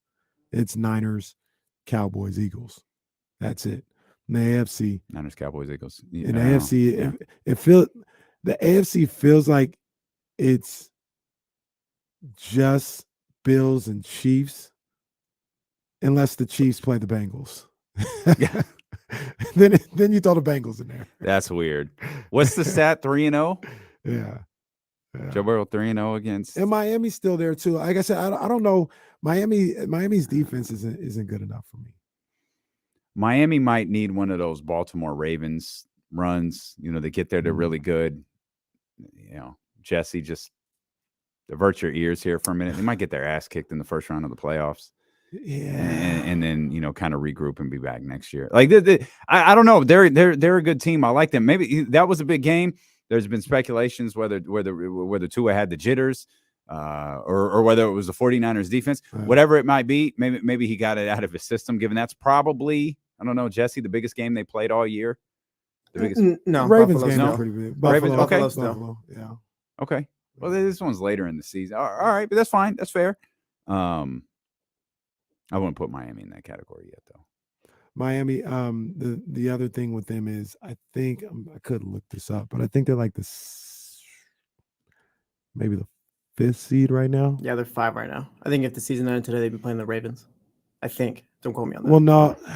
Or they might be 6. Tennessee. I think it would be Tennessee. The season. If they're 5th, they'd probably play Tennessee. And then that would be a win. I would favor the Dolphins in that first round game. All right, I think the Dolphins are 6th. The Bengals are 5th. So That's correct. Yeah, it's Buffalo, Bengals. Kansas City, Baltimore, Tennessee, who we just give zero respect to, Cincinnati, Miami, and the New York Jets. Are the Jets going to hold on to that spot at 7-5? New England 6-6. The Chargers are 6-6, and there's the Las Vegas Raiders at 5-7, and right behind the Raiders are the Deshaun Watson-led Cleveland Browns. Oh, cancel Christmas on them. They have no shot. It ends with the Raiders. For you're in the hunt there, Damien, you're in the hunt graphic. What show was that again? The Browns do not. What is that line from again? Cancel Christmas. Oh, that's Tommy Egan. Tommy Egan. That's Time what to it is. Cancel Christmas. That's what it is. Yeah, that's it. That's right. That's right. Cancel Christmas on the Browns. You won't even watch Force. I know. I gotta watch that. I do. That's my boy, Tommy. I mean, they're right there. They're in the same spot that the Las Vegas Raiders are. They are, but they're not. Okay. I would, like I said, I would not. They're not playing the same, but I would not put them in the hunt. I would put the Raiders there though. Raiders are in the hunt. You would classify the Raiders as in the hunt. Mm-hmm. Okay. To answer your question, are the Jets going to hold on? I'm gonna say no. And then who's in? I'm gonna say either the Chargers or the Raiders get in. You love you some Los Angeles Chargers. Hey, these people, in the chat, they always want to talk about how I'm hating on the Raiders. Am I hating on them right now? I said they should be in the hunt. I said they They are one of the two teams I think are going to get into the playoffs. Am I hating on them right now? I keep it a stack at all times. So that means that the Raiders are stinking it up. I ain't hating. I'm just telling you they stinking it up. There's like 300 plus people in the chat right now. You're talking to like 2. Nah, they be in. You're talking to like Rob W. I don't think he's a Cowboys fan. He is a Cowboys Rob fan. W. always talking Cowboys, and this is the time of the year where Cowboys fans got to pipe down because you're getting into the playoffs and you never really know what version of the Dallas Cowboys you're going to get. Actually, recent memory tells you exactly what version of the Dallas Cowboys you're going to get. Absolutely. But at this moment, they are one of the best teams in the NFC. And who just said that? Who just said that? You I said did, it's a Kenny. 3-team race You between said. the Eagles, Cowboys, and 49ers. As a matter of fact, yesterday, what I said the NFC Championship game was going to be. You said it was going to be the Cowboys and the 49ers. Now the 49ers are going to beat their ass, but they'll be there in the NFC Championship game. I don't know the point in all of this. I'm just letting you rock. You're having a day, man. I just want you to be happy. That's all I want. You want to see a picture of Ryan? You want to see the picture I got? I'll send it to you. That'll make you smile. That'll make you want to see me and Ashanti again? I'll show you that one too. I got a picture of me and Floyd Mayweather. What was Floyd? It's a true story. He was promoting a hip hop artist. And so what they would do, like Usher did the same thing. Like Usher had a group. No, and who I don't even remember who the group was. No, everybody knew, like they knew they ain't gonna want to talk to the group. Yeah. Bring Usher with them. Usher can introduce the group. You had a conversation with Usher. Yeah. Floyd did the same thing. Floyd was fantastic. Floyd is one of those guys. He's Like fantastic. we talk about, the Michael Irvins and the Stephen A's. Switch. Once them lights turn on. Yeah. Oh man. They get He can going. sell water to a well. You know what the funny Unlike thing? Farhan Like you talk Zaidi. about an on switch. This is Kenny Caraway all of the time.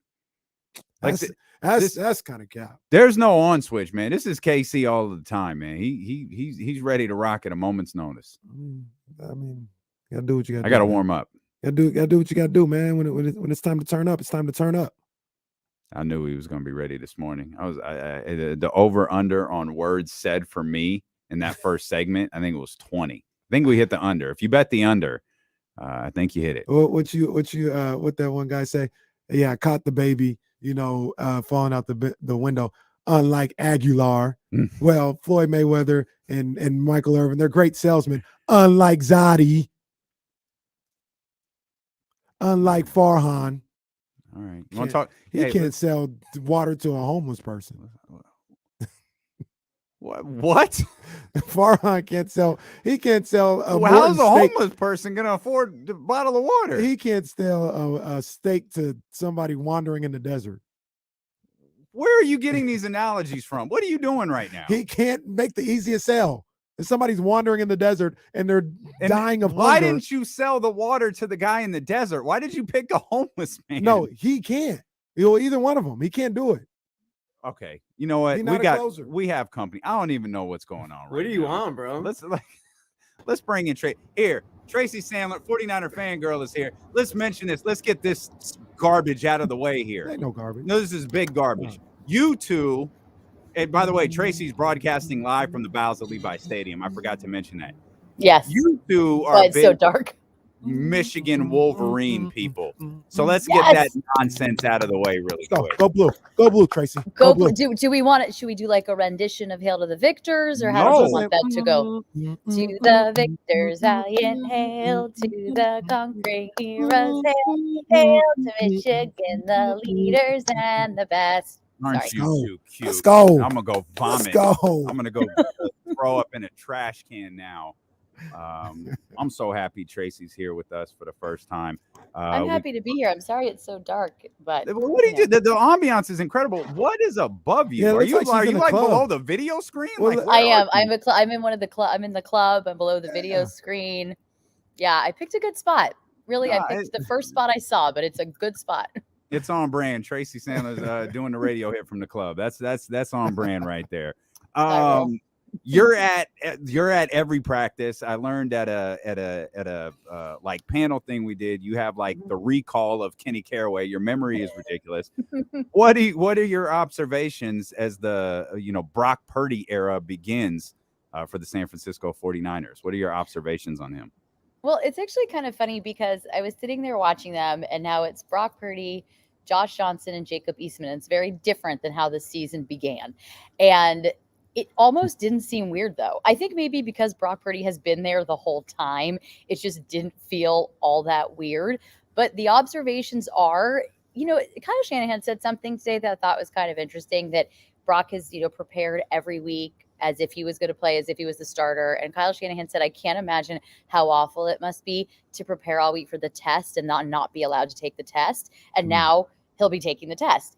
And it looks like that. He looks pretty comfortable out there. Everyone seems pretty comfortable with him, which I think is something they've been saying this whole time. And it's really something that John Lynch and Kyle Shanahan have been saying since they decided to go with him and not Nate Sudfeld on the roster, that they thought he had something special. He fit into the offense. Kyle Shanahan also said today the adjustment from Lance to Garoppolo.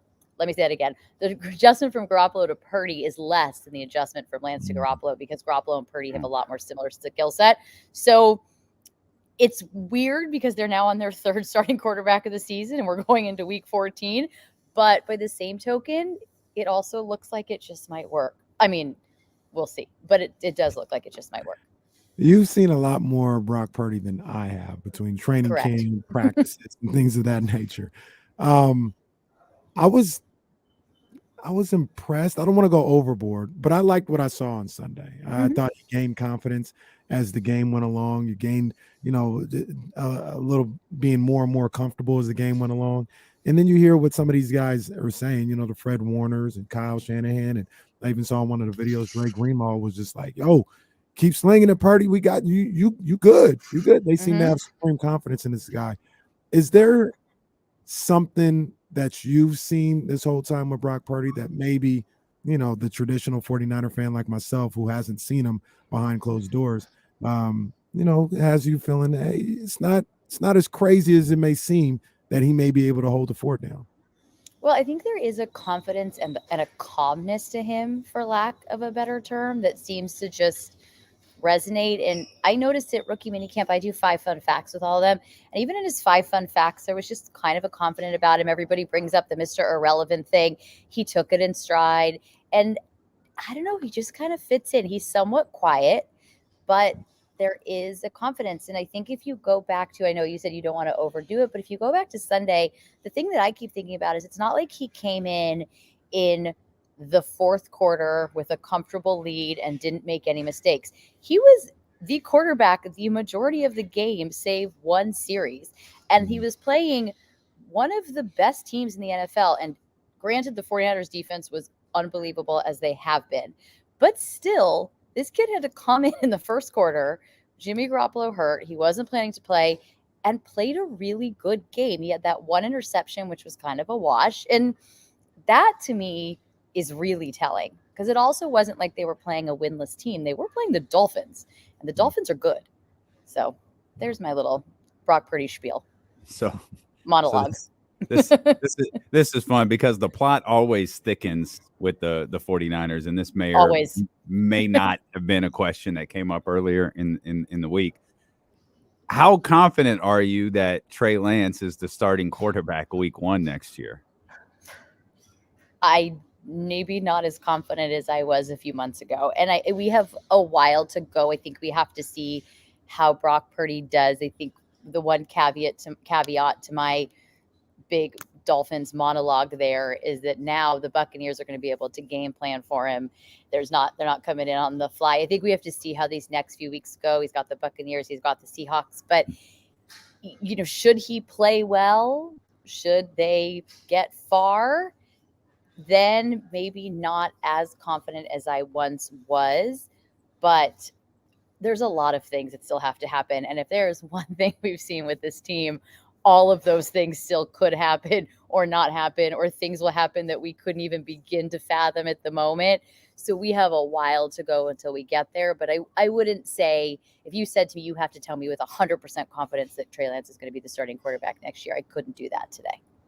I know I kept saying, I thought about it when he went in there and his first touchdown drive. And I'm not trying to go crazy on it, but everybody used to always talk about, oh, what if Jimmy comes back and, what if they win a Super Bowl with Jimmy? What are they going to do with Trev? Like, Jimmy going to be gone. That ain't no quarterback controversy. Jimmy's gone. This is the controversy, because if Purdy comes in here and I'm not even saying win a Super Bowl. If he takes you to the NFC Championship game, and then your season ends, and you're gonna come back next year and say, "Oh, it's just Trey Lance," no matter what this guy did for the last 7-8 games, including playoffs. Oh no, then I think it's a competition. Yeah, it's definitely competition. Absolutely. That's the one that, because nothing is ever really smooth in San Francisco. That also makes me feel like they're going to go to the NFC Championship game or the Super Bowl, or hell, probably even win it, because that's how it goes. They're going to win a Super Bowl with Brock Purdy. That's exactly what is going to happen. And then, may I just say, if that's the case, we crown Brian Griese, go blue, as the greatest quarterbacks coach of all time. The last Michigan quarterback to win a national championship. Really, if there's any opportunity for me to get a Michigan reference, especially the way the Dodgers have broken my heart the last few days, I need to get a Michigan reference in there. I mean, we were cool until just now, Tracy. Well, I saw the hat. I had to bring it up. The hat feels a little bit like an attack. It's okay, but it feels like a little bit of like an attack. We're not attacking anybody today. All right, we're not even closing deals. I do want to mention I had sent our Keegan Purry idea to Kyle Madsen, and he responded, he's already got the next cat name on deck. It's Brock Purdy. Well, I mean, Purd. Yes. I mean, I was having so much fun with puns on Sunday, and I wasn't entirely proud of myself, but then I also at the same time was like so proud of myself. I think my favorite was, he's pretty fearless. See, I'm just cracking myself up over here. Tracy Sandler with us. You talked about it feeling normal with Brock Purdy out there today.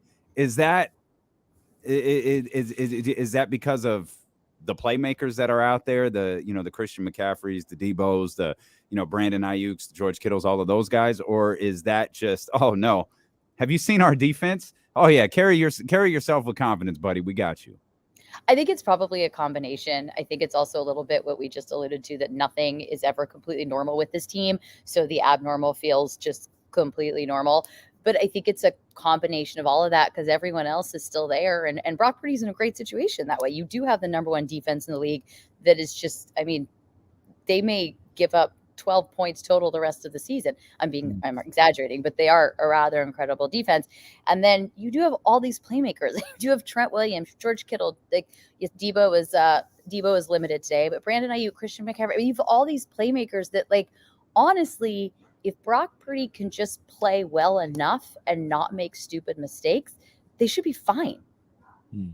How good was that defense on Sunday? Was it them, or was it just an off day from Tua and really Tua, because the other guys showed up? But was it just an off day for Tua, or did they make him have an off day?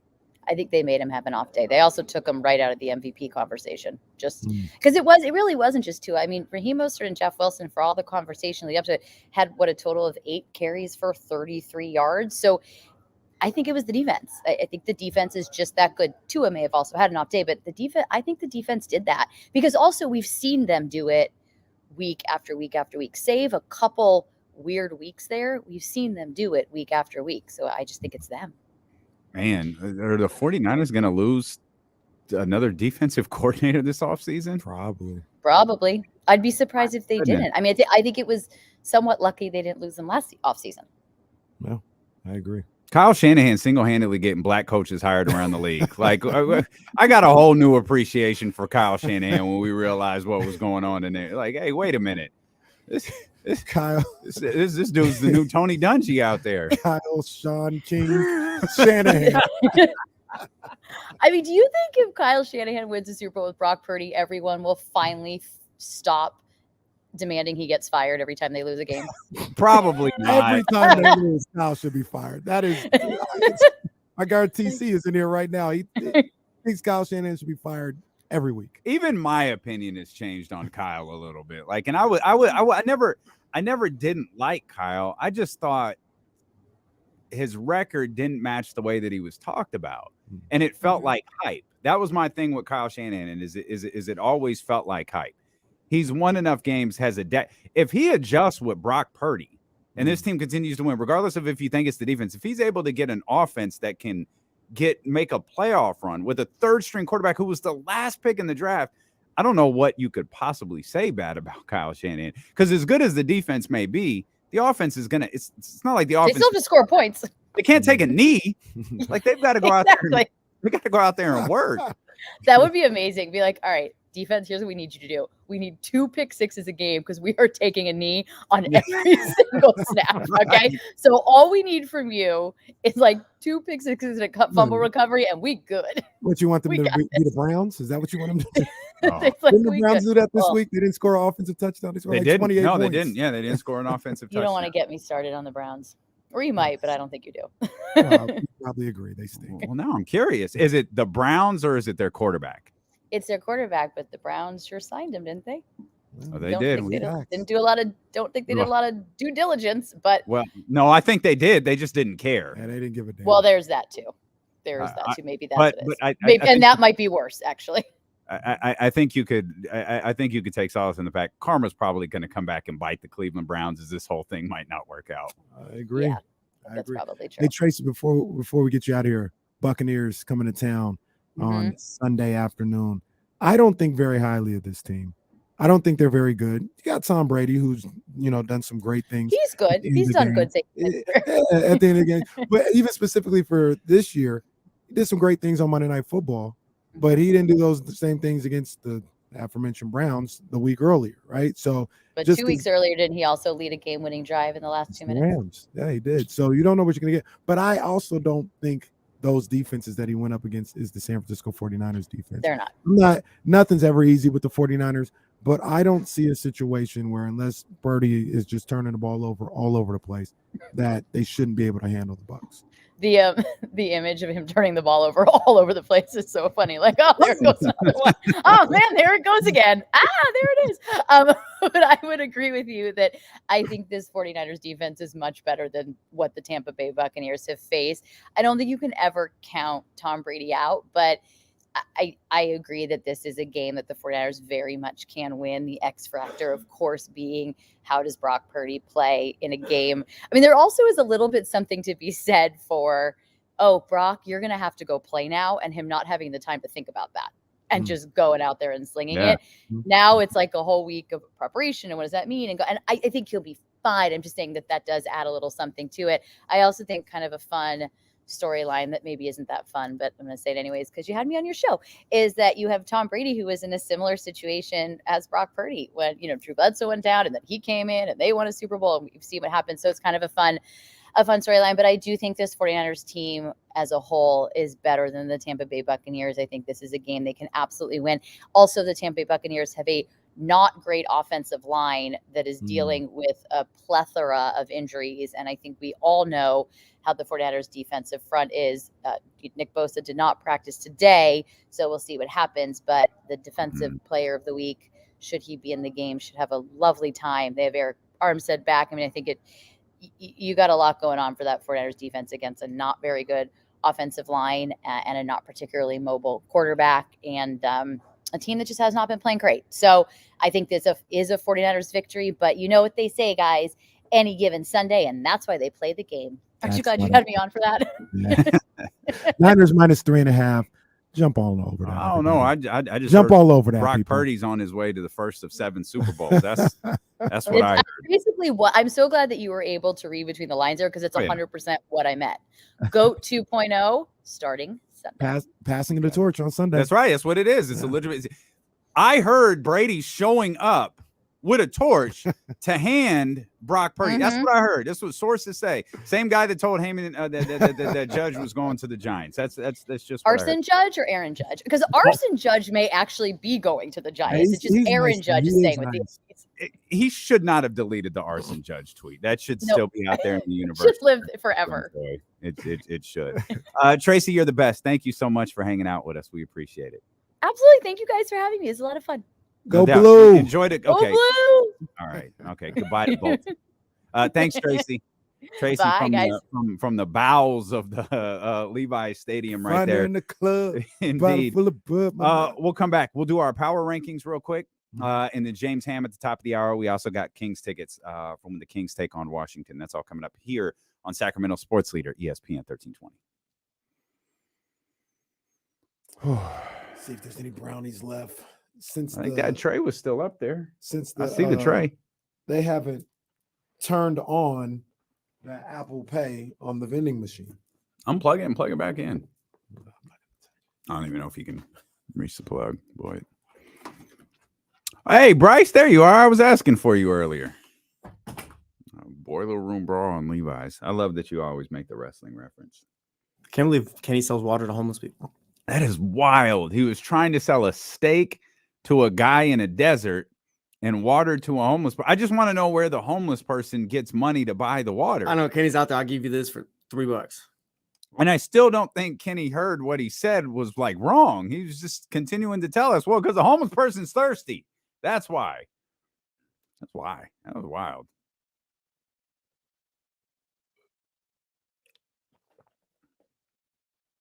I had good juices this week. The batch of juice I picked up on Sunday. This was a good batch. Some of the batches they're not good, but this was a good one. How juicy is the desert steak? That's a great question, Chris. That is a great question. Kenny, a wild dude, man. Kenny out there, wild dude. Instead of going up to the man in the desert and saying, "Hey, brother, can I get you home?" Nah, man. You want a steak? Maybe give the guy in the desert the water instead, and maybe give the homeless guy the steak. Does the man in the desert have his wallet? I don't know.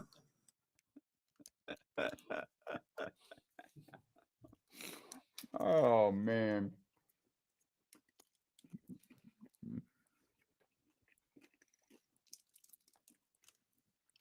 Oh, Billy, you need to go shut them people down, bro. What? Shut them people down, bro.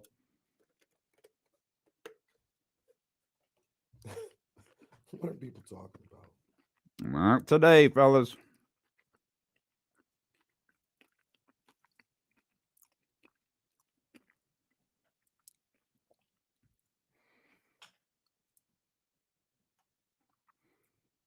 That's all right, Bryce. You're allowed to work, man. You're allowed to work. That's all right. Remember when Bryce called us from the machine? Oh, yeah. These are the loudest calls ever. Bryce said, does the man in the desert have Apple Pay? Rory said the same thing. Fun fact, too. Bryce was the first person I had to use the dump button on. Oh, my. Bryce cussed? Really? Yeah. I think it was like his first call. Oh, Bryce is the first person with Bryce is the first person with the dump button treatment, not the last. Bryce Not thought we the were a last. podcast. See, can we get Matt George to cuss again? Matt was shook after he did that, too. Oh, Matt really was shook. Yeah, he absolutely was. He was flustered.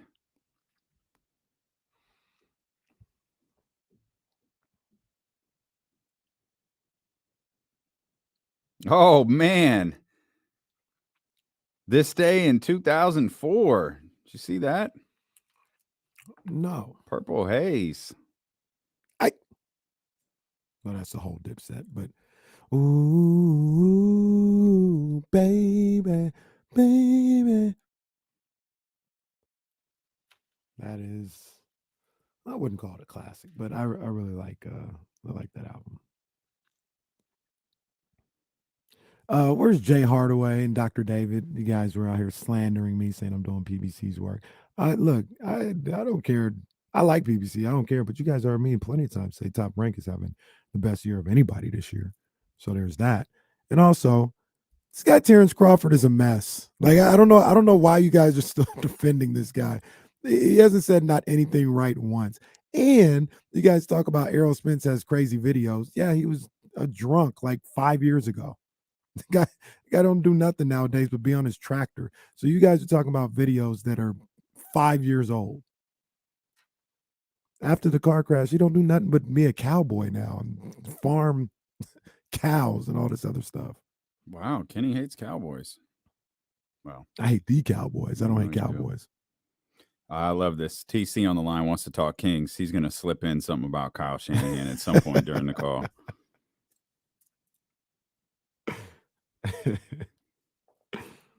I got a Christmas card idea.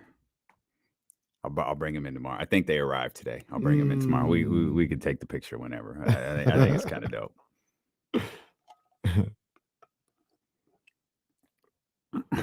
You guys do Christmas cards? Well, no, I mean Christmas. We'll post No, I'm it saying on like Instagram. actually, do you like do Christmas cards? Oh, or not? I don't. No. I think no. It's just Reese. Like, take a picture of me and Sprout.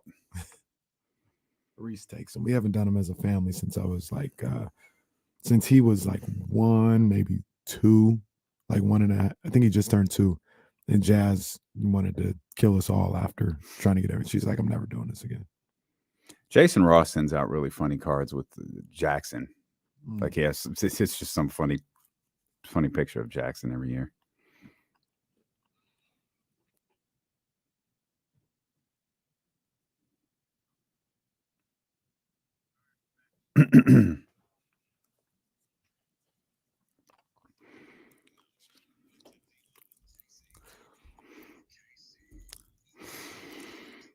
Hey, Jesse, we don't have that rhinestone cowboy rejoiner. No, we got to attract the older demographic. Like a rhinestone. I was like, what the hell are you talking about? Get that gun off of here. Like a rhinestone cowboy. I don't know what's going on. All I know is Kenny's trying to sell steak to a man in the desert and water to a homeless guy. They're gonna end up trading the steak and the water too when they're done. You would think, like, brother, you got any water? No, but I got a T-bone. You want to get down on this filet, man? What's good? We've got Kings tickets coming up about 30 minutes from now. We'll have those at 3:20. James Ham's going to join us at the top of the hour. We got to get our power rankings in because, well, I think a new week begins tomorrow. But we've got TC on the line, 916-909-1320. TC, what's good, baby? What's up with my two brothers? We good, man. What's good with you, TC? Man, you know what's up, man. I like the interview that I was having with Tracy too, though, man. For sure. Oh, you were breaking up a little bit. You said you like the energy? Yeah. I like Okay. the interview, man. I mean, for sure, man. All the female, like, sports creators that y'all have on, bro. Well, it's only 3, really. It's, her, Maybach, and actually Trista and Mo. Morgan. So, Morgan and Sarah Hodges. Yeah, Morgan. We out here. Sarah Hodges. Y'all, hey, bro. Everybody be late. I like our relationship with everybody. But man, the Kings gonna win by 7. Book it. I said it. We're going to Milwaukee. We win it by 7 tonight, Kenny. Okay. D-Lo, how y'all feel about it? I mean, I love it. Kyle Shanahan wouldn't win by 7 in Milwaukee. I know that. I like that. Hey, I love it, TC. I'm with it. Yeah, it's not like I'm gonna say no. They're not like, hey, shoot, go beat them by 17 if you want to. We've reached that point with this team where, yeah, you can reasonably look at them winning any game. Any game. Will they win it? Nobody's saying that. Yeah. But it's not That's outlandish facts. to talk about the Kings going into Milwaukee That's or right. going into Philadelphia and winning a basketball game. They're capable of winning every game that they play. Absolutely. Yeah. Absolutely. TC Ramsey sends his love, by the way. You guys got to link. They got to link up at a game. We got hold on. Okay, if we could get TC Ramsey and Deuce all in the same place at the same time, we could. Yo, we'd be good. We'd be good right there. All right, let's try this.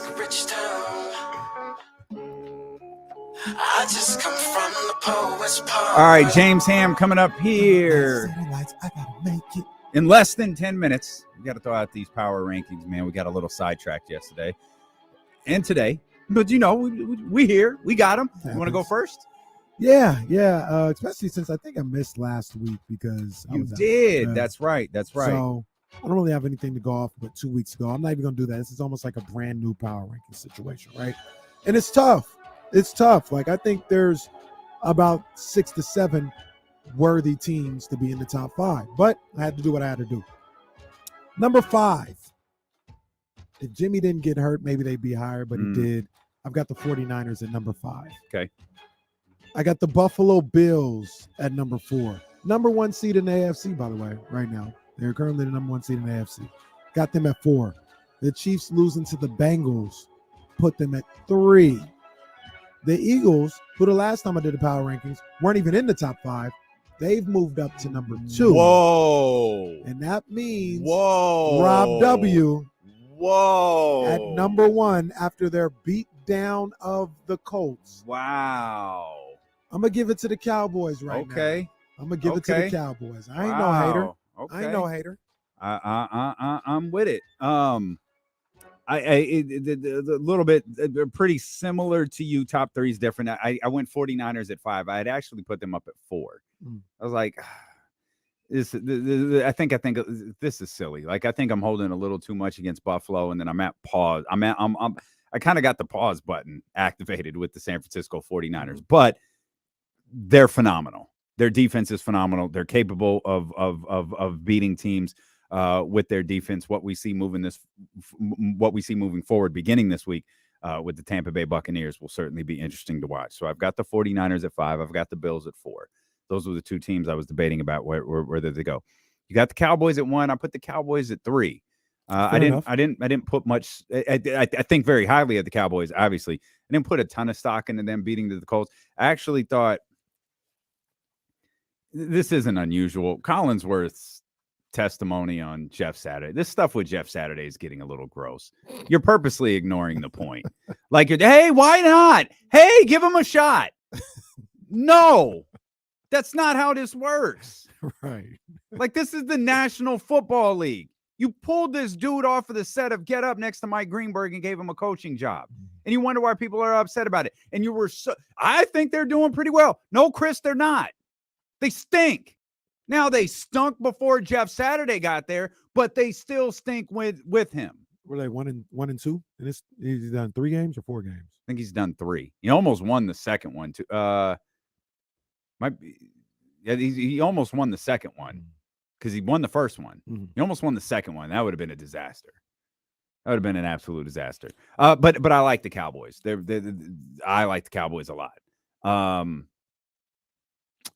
And then I dropped the Chiefs to 2. I dropped the Chiefs to 2 after the loss. I understand Cincinnati's not in the power rankings. I don't remember ever buying the Bengals. Yeah. I didn't buy them before the season started. I like them a little bit more than you did. It was a good win. I'm not going to diminish the win at all. It was a good win for that. That's a big deal. I'm not there yet with them. So I got the Chiefs at 2, and the Eagles, who were 3 last week, I moved up to 1. I don't know what it was about that game this weekend, but I watched them differently. And I'm looking at Jalen Hurts. Like, I think I read something from my man, Kevin Nagandi. And Kevin was like, Jalen Hurts is having a better season than Carson Wentz did the year Carson Wentz was supposed to win the MVP.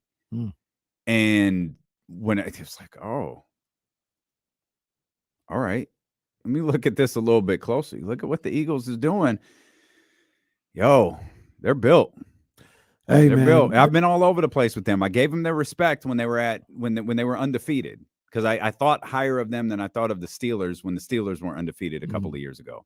And then when they lost, I took that as the opportunity. Like, okay, they're probably going to have another handful of losses coming. Right. That hasn't happened.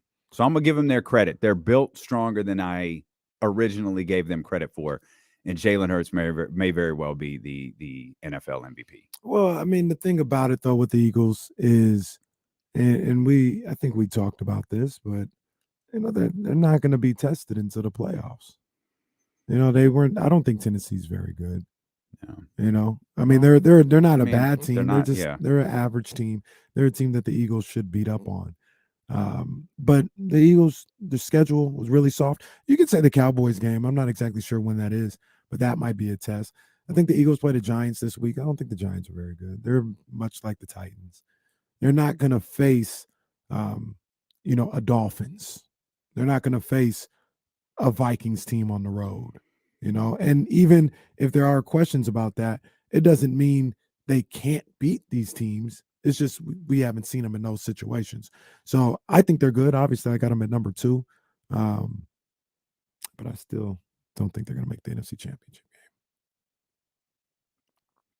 They're entering the stage of the season where anything short of the NFC Championship game is a disappointment. And I don't mean anything short of a Super Bowl win is going to be a disappointment for this team. But I mean, when you take the season into perspective, they've been so good. When you enter the postseason with 1 or 2 losses, it's a high bar. That's a really high postseason bar. That's not like, oh shucks, it was a good season. It's like, y'all had 2 losses through 18 weeks. If what I say it happens and they don't make it to the NFC Championship, that's an absolute failure. It's a failure. That means you lose your first playoff game at home. You lose it at home. Yeah. Like that's a failure. It is. No, So. that's facts. It is. I still don't have them above the Cowboys or the 49ers, though they could easily take the 49ers position if things don't look good this weekend against the Bucs, because I don't like the Bucs. And if the 49ers, if we're setting this bar for the San Francisco 49ers and they come out there and they get a little roughed up by the aging Buccaneers, I don't know how you can have confidence. I don't know how you have Super Bowl confidence moving forward or NFC Championship confidence moving forward. You have confidence to win games. That's fine. But if they fall flat this weekend, I'll be a little concerned about them. The only reason I'll push back on that a little bit is because I'm not sure everybody felt great about them after the Saints game. The 49ers? Oh, I felt fine after this. I mean, you said they put up 13 points. Yeah, no, that's not good enough. But if I thought you were going to do that with Jimmy and you do it with Brock Purdy and the defense gives you 0, shoot, it is what it is at this point. Yeah, they shut out Tampa Bay, which they really could. I mean, Tampa Bay had 3 points for like 45 minutes or something like that. If they shut out Tampa Bay, it's going to be difficult to convince me that team can't win the Super Bowl. If you got a defense that's just giving up no points, bro, they're giving up like 2 touchdowns in the last 16 quarters. Ridiculous. And the Dolphins, like, we're going to dead this. We're going to score. I think they scored at the beginning of the 4th quarter when they finally, as we welcome in the very young James Ham here. You're listening to D-Lo and KC on KIFM. West Sacramento, 98.5 FM, KRXQ, HD2 Sacramento, ESPN 1320, driven by Lasher's Elk Grove Dodge. Always live on the free Odyssey app. We're live on Twitch and YouTube as well. I gotta ask James, how does the missus like clean shaven James? Because usually that's really the determining factor a lot of times. If wifey's like, yo, I like the beard, keep the beard, then the beard stays. If she's like, yo, cut that thing off, and it's gone. You know what? Like when we were young, I had a goatee for like 12 years and never shaved at all. And she was fine with it. Then I shaved and she was fine with it.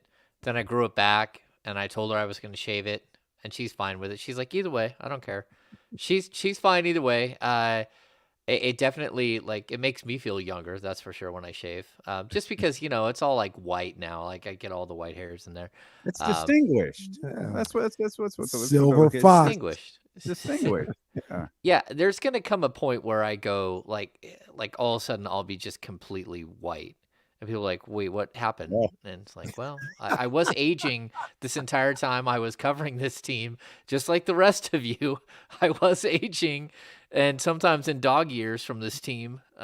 But let's get you to the playoffs before you get too silver and too white, James. That I hope so, man. It's been a long stretch. This is again, year 13, and you guys had it figured out, right? 240 games under 500 over my all my years. So I'm hoping we get this continuation of goodness because it's been fun. Well, let's dive into tonight's game, Hammer. By the way, we've got tickets to see the Kings coming up December 23rd in about 20 minutes or so. Are you of the belief that the Kings can win they'd have the opportunity to win every game that they play now? Pretty close. There might be 1 or 2 teams out there, one of those teams being the team they faced tonight, the Milwaukee Bucks, that it's just a really tough matchup. Like, how do you slow, like, what are the most incredible, like, physically gifted players that anyone has ever seen? Mm-hmm. So, like, there will be an issue there. But at the same time, like, look, this team just kind of has that feel, right? Where it doesn't matter who's in front of them.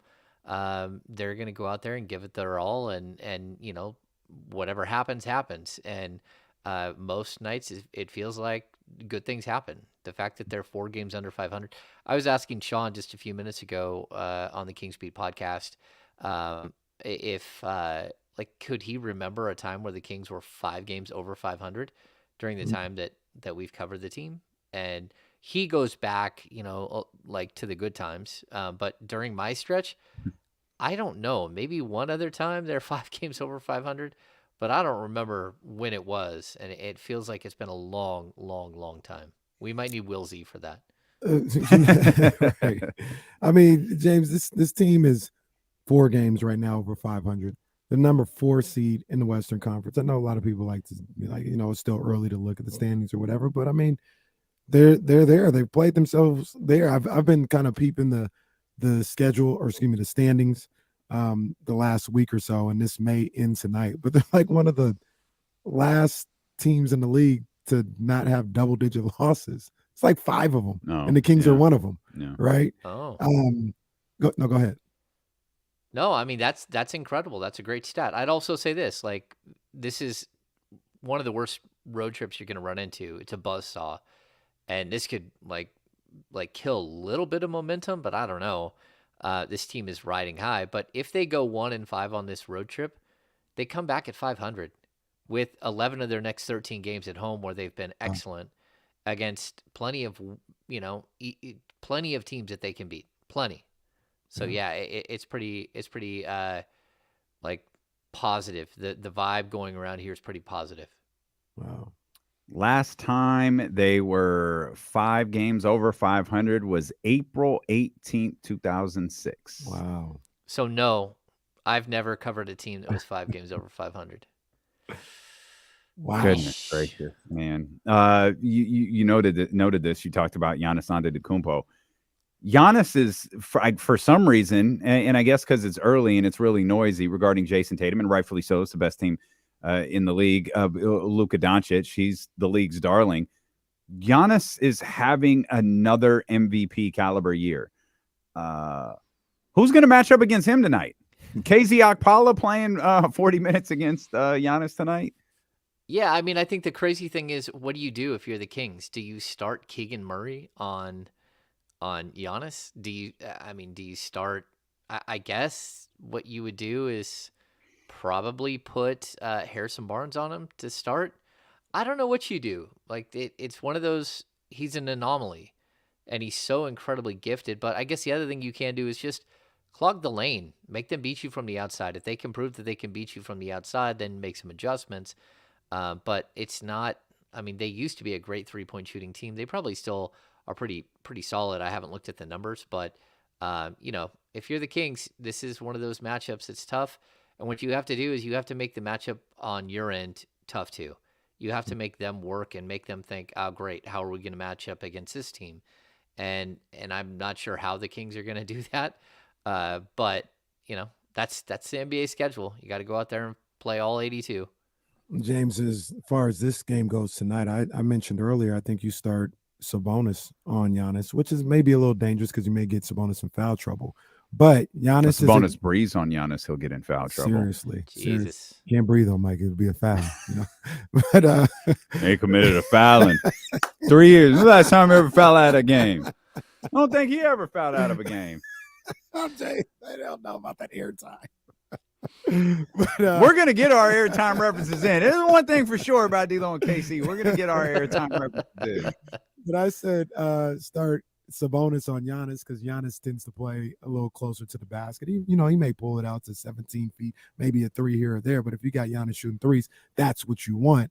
And I would put either Keegan or Harrison on Brook Lopez because Brook Lopez hangs around the perimeter like he's a guard, even though he is a 7-footer.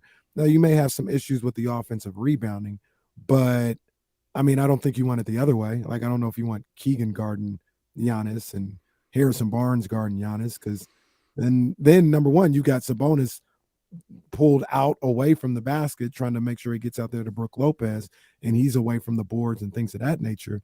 And yeah, it's just I think it'd be better if you put Sabonis on Giannis, let's just say Keegan on you might go Harrison Barnes because they might put Keegan on Middleton, but go Barnes or Keegan on Brook Lopez.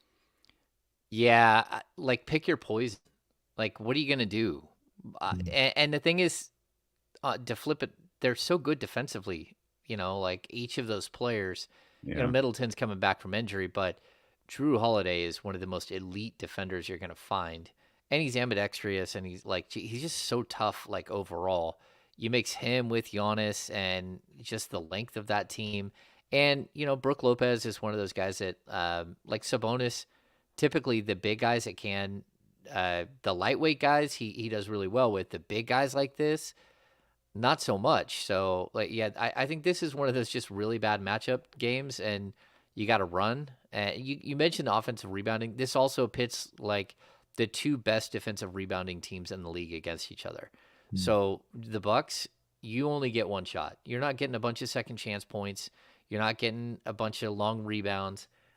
This is one of those games where you need to be efficient on both ends of the floor, and then just hope that, number one, they miss shots, and number two, that you make shots. You go out there and do what you've done all season. Get to the basket, shoot your three ball at a high clip, and maybe you got a shot.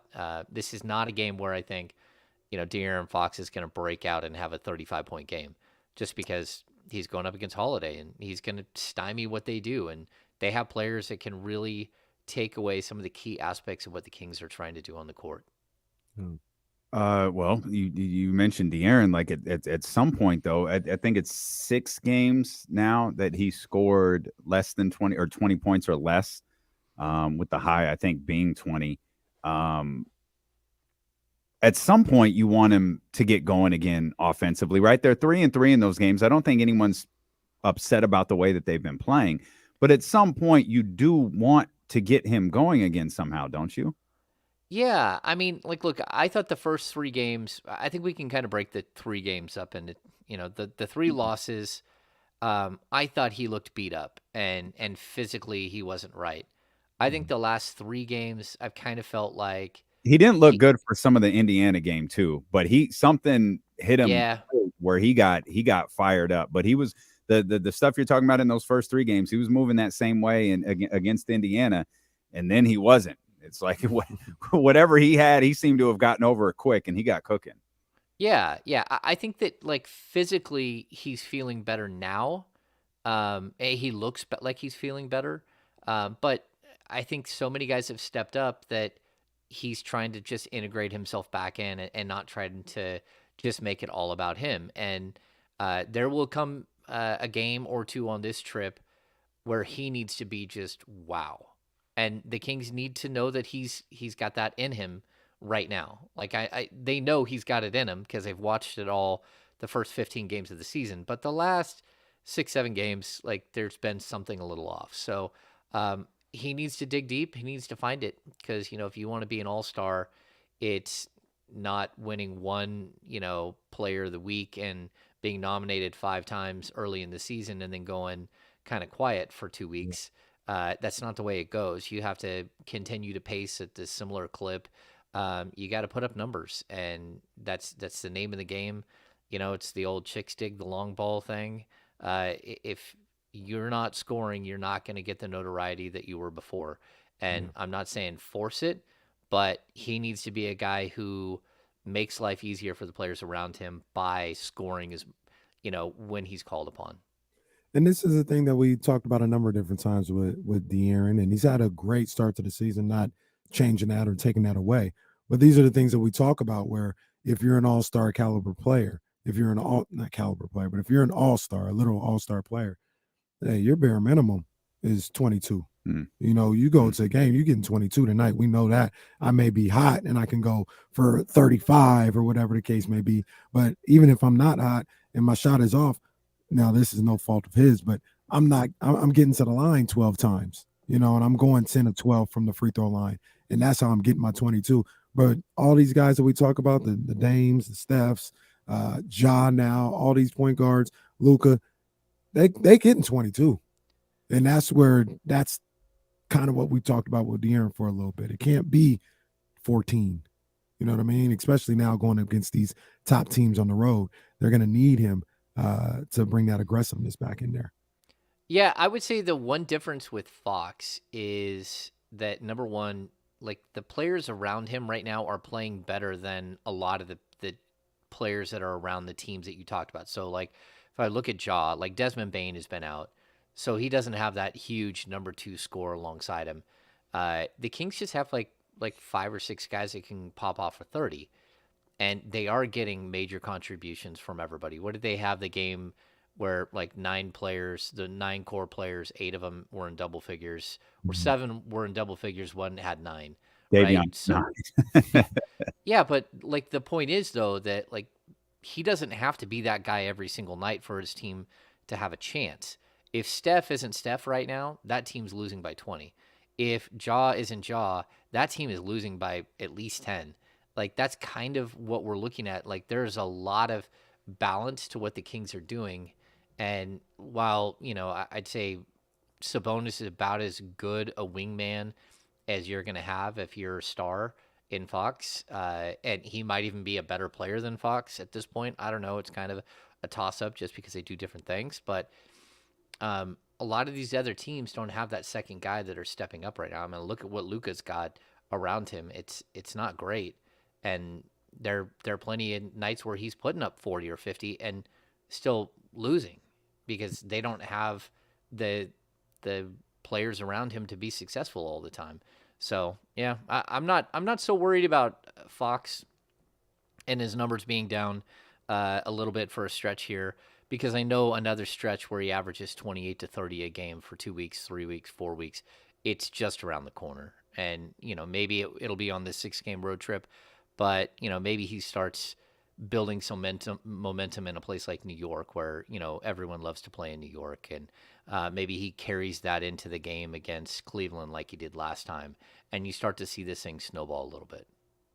Can anyone get Fox going besides De'Aaron? Yeah, they're not running a bunch of plays for him either. I think their concern is to try to get Keegan Murray functional, to get Harrison Barnes going. Kevin Huerter, lost his fastball all of a sudden. Can you get him going? And so I think the last thing that Mike Brown is worried about is whether De'Aaron Fox can go get 30. I just don't think he's worried about it, and I don't think he's calling his number a bunch. And Fox is still engaged. He's still playing really, really good defense. It's just what matters more. De'Aaron Fox making an all-star team, or De'Aaron Fox putting up 25 a game, or the team making it to the playoffs. And I think Fox and Brown and everyone else are going to say, like, look, the team goal, it goes well beyond what one player's goal is. And while they want to support Fox, they know that if they're winning, Fox and Sabonis both will have opportunities to potentially make an all-star team. You just have to keep winning, and all those things will take care of themselves. Yeah. And like I said, I don't want to take away from the way he's played all year. He's playing fine. He's doing great. He's a little banged up, a little sick. That, caused a little bit of a stunt into his season, but he's having a damn good season so far. So don't want to take away from that. But there's only one ball, Kenny. There is. Yeah. Like look at this team. There's only one ball. Like how does everyone, feed off of how does everyone eat? And it's not easy. And so sometimes that means Fox needs to take a step back and make sure everyone else is going, and then push forward together. Speaking of guys, if you're in the desert, Kenny will sell you a steak. And you'll get it. If you're in the desert, who will sell you a steak and you won't even be able to close the deal is Farhan Zaidi. He'll try and sell you a gourmet dinner if you're in the desert, or you're down the street and you're just starving. You'd be like, nah, I'll pass. Farhan Zaidi couldn't sell water to a well. Now the whale. That makes more sense than the homeless guy. Why would the whale need to buy water? No, water to a well. Like a well. I thought you said well, not a whale. Why would the well buy water? Isn't the well supposed to have water in it? Sell water to a well. Sell fire. What do you say? Why don't you sell the water to the guy in the desert? That's just the analogy. It's just out there for you. You've used each, and you just won't go for it. The guy in the desert's probably thirsty. Hey, man, you can sell fire. And Farhan couldn't even get the guy in the desert who's dying of thirst some water. Couldn't. Absolutely couldn't. And guy in the desert's going to use the ocean for leverage, and there it is. Boom. You lost him. You lost him. Been a day, Hammer. Been a day. Sorry about that. Sorry about that, Casey. Sorry your team lost their star. What's new? What's new? It happens all the time. My team doesn't have any stars. They're probably moving to Las Vegas, and they're shopping the only player that resembles a star in Sean Murphy. So you could be an A's fan. Can't go there. Yeah. Can't go there. That reminds me of that song. I can't go for that. What couldn't you go for? No can do. I can't go for that. It's Hall and Oates. It's catchy. He said, I think the official is, I'll do almost anything. I'll do anything that you But I want. can't do that. What is it? I can't. That's a great question. We need to research this. Bro, you said you would do anything. We need to do I can't do that. We need to do a dissect episode on what Hall and Oates was talking about when they said, no, can do. See, that's the one time you guys will have me on the corners of the culture. You'll be all right, James. We brought you in to dissect Hall and Oates. What exactly is happening? And I'll be like, come on, man, Hall and Oates. Oh, that's a hell of a latest episode of Corners of the Culture. James Ham here with us. That's tremendous. All right. I'm sorry. Did you have a Kings question? Did you have a question, Kenny? I did want to say Talking point. there is only one basketball to go around, and I'm talking about I want to see De'Aaron Fox do more, shoot the ball more, and that still applies, but I still want him to win. That's the only thing that matters. But speaking of guys that I want to see get more shots, how about a guy that when he does get shots, it seems to make them all the time, and that's Domantas Sabonis. What do you go, like 10 for 11 against the Clippers, and then shot 4 times against was the 4 shot attempt game against the Bulls? 2 for 4. Yeah, it was the triple-double game, so it was 2 for 4. And it didn't matter. I mean, he had a triple-double. They won the game, so 10, that's all that matters. But dang, it seems like was it 11, 17, and 10? 17. Crazy. That's crazy. Yeah. It seems like you could, there should be once a half. There should be punch 5. Everybody clear out one side, get it to Montes on the block, and let him shoot. You should be able to do that. That should be 4 shots alone, one time a quarter. You got to get like 7 or 8 shots, right? Yeah, I mean, you want more from every single player, but when you look up and they've dropped like 137 points, like how much more can you want? Like this isn't, it's not playing a video game where you want to run up the score and you get everyone involved, or you have one guy score 75 points. That's just not what this team is about. What everything that's kind of coming around with this team is to sacrifice. Like who is going to sacrifice for the next man? Who's going to make that extra pass? Who's going to throw their body in front of a freight train, come down the middle of the lane and take a charge? Who's going to accept a role that doesn't feel super comfortable until all of a sudden it does? And that's what we're seeing like from a guy like Chimezie Metu. Like he looked uncomfortable. He kept doing it. He stayed the course. And all of a sudden he's up to 10 points and 6 to 8 rebounds a game. Like that's what you're hoping that these guys do, that by feeding off each other's ability to like sacrifice for the next man, that you'll create a culture where it doesn't really matter who's scoring on any given night. It's just that, 3 of you guys have to really have a good game. And then after that, we can nickel and dime this thing to a victory. And yeah, I think it's really impressive the way that they've all bought in. And, I hope it carries through when times get tough, because they're going to get tough. Even on this road trip, they're going to get tough. And you got to figure out, how do we trudge through this? And like back to the Fox thing, can Fox step up when it matters? Can he step up when they have to have somebody who is willing to just flat out cook somebody, just go right at another team and take over a game? Can they get that? Because as of right now, they haven't needed that for like a week. And that's kind of the way this team has been. 2 quick things. I pulled up the lyrics to I Can't Go For That. There's absolutely no explanation as to what Hall and Oates won't do. Like, absolutely. It's very, very vague. You've got the body. Now you want my soul. Don't even think about it. Say no go. And then he tells everyone, I'll do anything, but I can't go. There's absolutely no explanation. What They used to tell us couldn't do? They used to tell us songs mean something. Well, what the hell does this mean? I don't understand. We need to get to the bottom of this. I need to know. Even when it's harmonized, it still doesn't make any sense. You're like, okay, now there's 2 of you singing the but same. it's catchy. I Yeah. can't go for that. And what are you 2 so adamant that you won't do? No can do now. Also, we've got Kings tickets. Right now, caller number 3. What's wrong? Well, look, tickets. That's my thought too. And then it might involve like, you want me to do what with who? Close the chat. J-Lo, you just killed us. You guys are Juvenile. Grow up. I'm like CM Punk. I work with a bunch of children. 916-909-1320. Caller number 3 right now. We'll send you to see the Sacramento Kings in action December 23rd, Friday, December 23rd, at the Golden One Center. Again, 916-909-1320. Caller number 3, and we will get you all set up.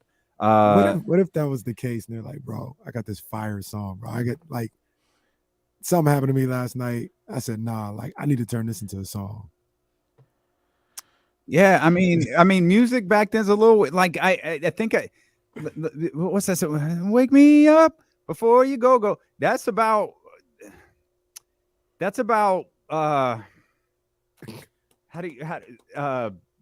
self pleasure. Oh my! Yeah, I didn't catch on it till one day. I was like, wait, what? And I pulled up the lyrics and found an article. I was like, oh my! Is that Wham? That's Wham. Oh yeah. Okay, George Michael. Yeah. That you were talking about Tweet. Tweet? Which she said that was not what that was about. Oops, there Oh, goes she's my lying. Yeah, no, she's lying. That's absolutely what that's about. I heard that song. That's absolutely what that's about. She's lying. T-Boz had a song that's absolutely what it was. That's what it's about. Well, let's not even jive down the meaning of red light special. Okay. You know what? Sacramento Kings are in Milwaukee This today. is pointless. Go to commercial. This is stupid. We all need a second. We all need a minute to grow up. So we're going to step out. We're going to come back. There's a lot more to talk with James Ham about. As a matter of fact, I want to touch on that's if James Ham actually returns to the show. There's a good chance he doesn't. But you mentioned, there could be some tough times ahead. Fox stepping up. I've got some thoughts on that, and I'd like to dive into them. But again, we need to regroup here. We'll come back with more Kings talk here with James Ham on Sacramento Sports Leader, ESPN 1320. I'll do anything. I know we're a little early, but it made sense. That's funny. We've lost our minds. Well, I don't know that Jesse sent us to commercial. Did you send us to commercial, Jesse? Did you send? Are we? Wait a second. Are we in commercial? No, you missed us. What is happening? I looked over at Jesse. I was like, I think Jesse's on the phone. This is the most ridiculous radio show. Wait, what's going on? I'm lost. I sent us to commercial. Oh, you did? I did. Oh, I was telling people they haven't won yet. I looked over at you. I was like, Jesse does not appear to know that I sent us to commercial a couple minutes early. Yeah, we're going to commercial. All right, we'll be right back. It's ESPN 1320. Oh, that was amazing. That was amazing. Hey, funny enough, that's not the first time that's happened.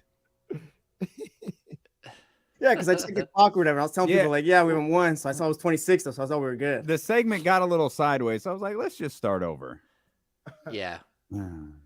I don't even know what happened, but it went sideways. Damien, did you see this thing where Booker T has announced he's going back to in-ring action? Okay. I mean, he has a wrestling company, so that's probably it. Either that or he's like a surprise entrant at the Royal Rumble. Welcome to the Sorry. Welcome to the Kings Beat podcast. Yeah, I'm ESPN 1320 insider James Ham, along with Fox 40s. Yep. Yeah, I'm just making sure I've. Oh yeah, it's up. There we go. Sorry, I'm posting the podcast while we're talking. All right. Commercial. We got time. Gotta work. Where's something I was about to do? I can't remember now. Game's not till 5 tonight, right? Mm-hmm. Yep, 5 o'clock. Yeah, I never know these things. Make sure this thing's on YouTube. Yeah, we got done just as it was time to jump on with you guys. So I was going through checks while we were early. Let's see. Oh, I think we're ready to go.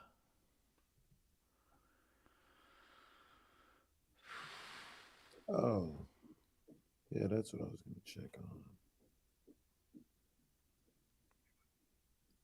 Oh no, it's no big deal. It's funny. I'm just glad I caught it because we just would have been sitting here doing this.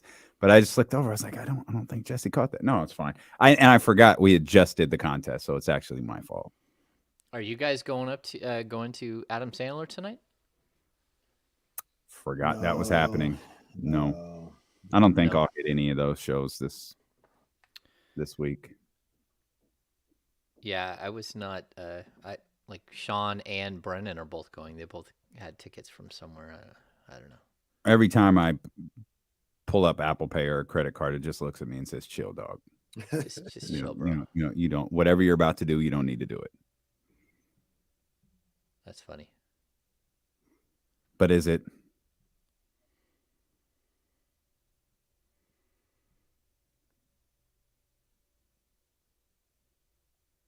What in the world? This is crazy. I don't even know what I'm watching.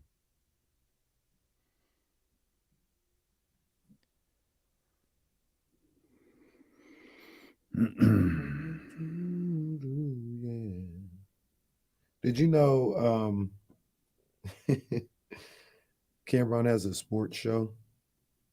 Like I don't know if it's like on a network. It's probably just a YouTube only. But it's like on like a First Take type show. No, I didn't know It's that. exactly how you would think it would be.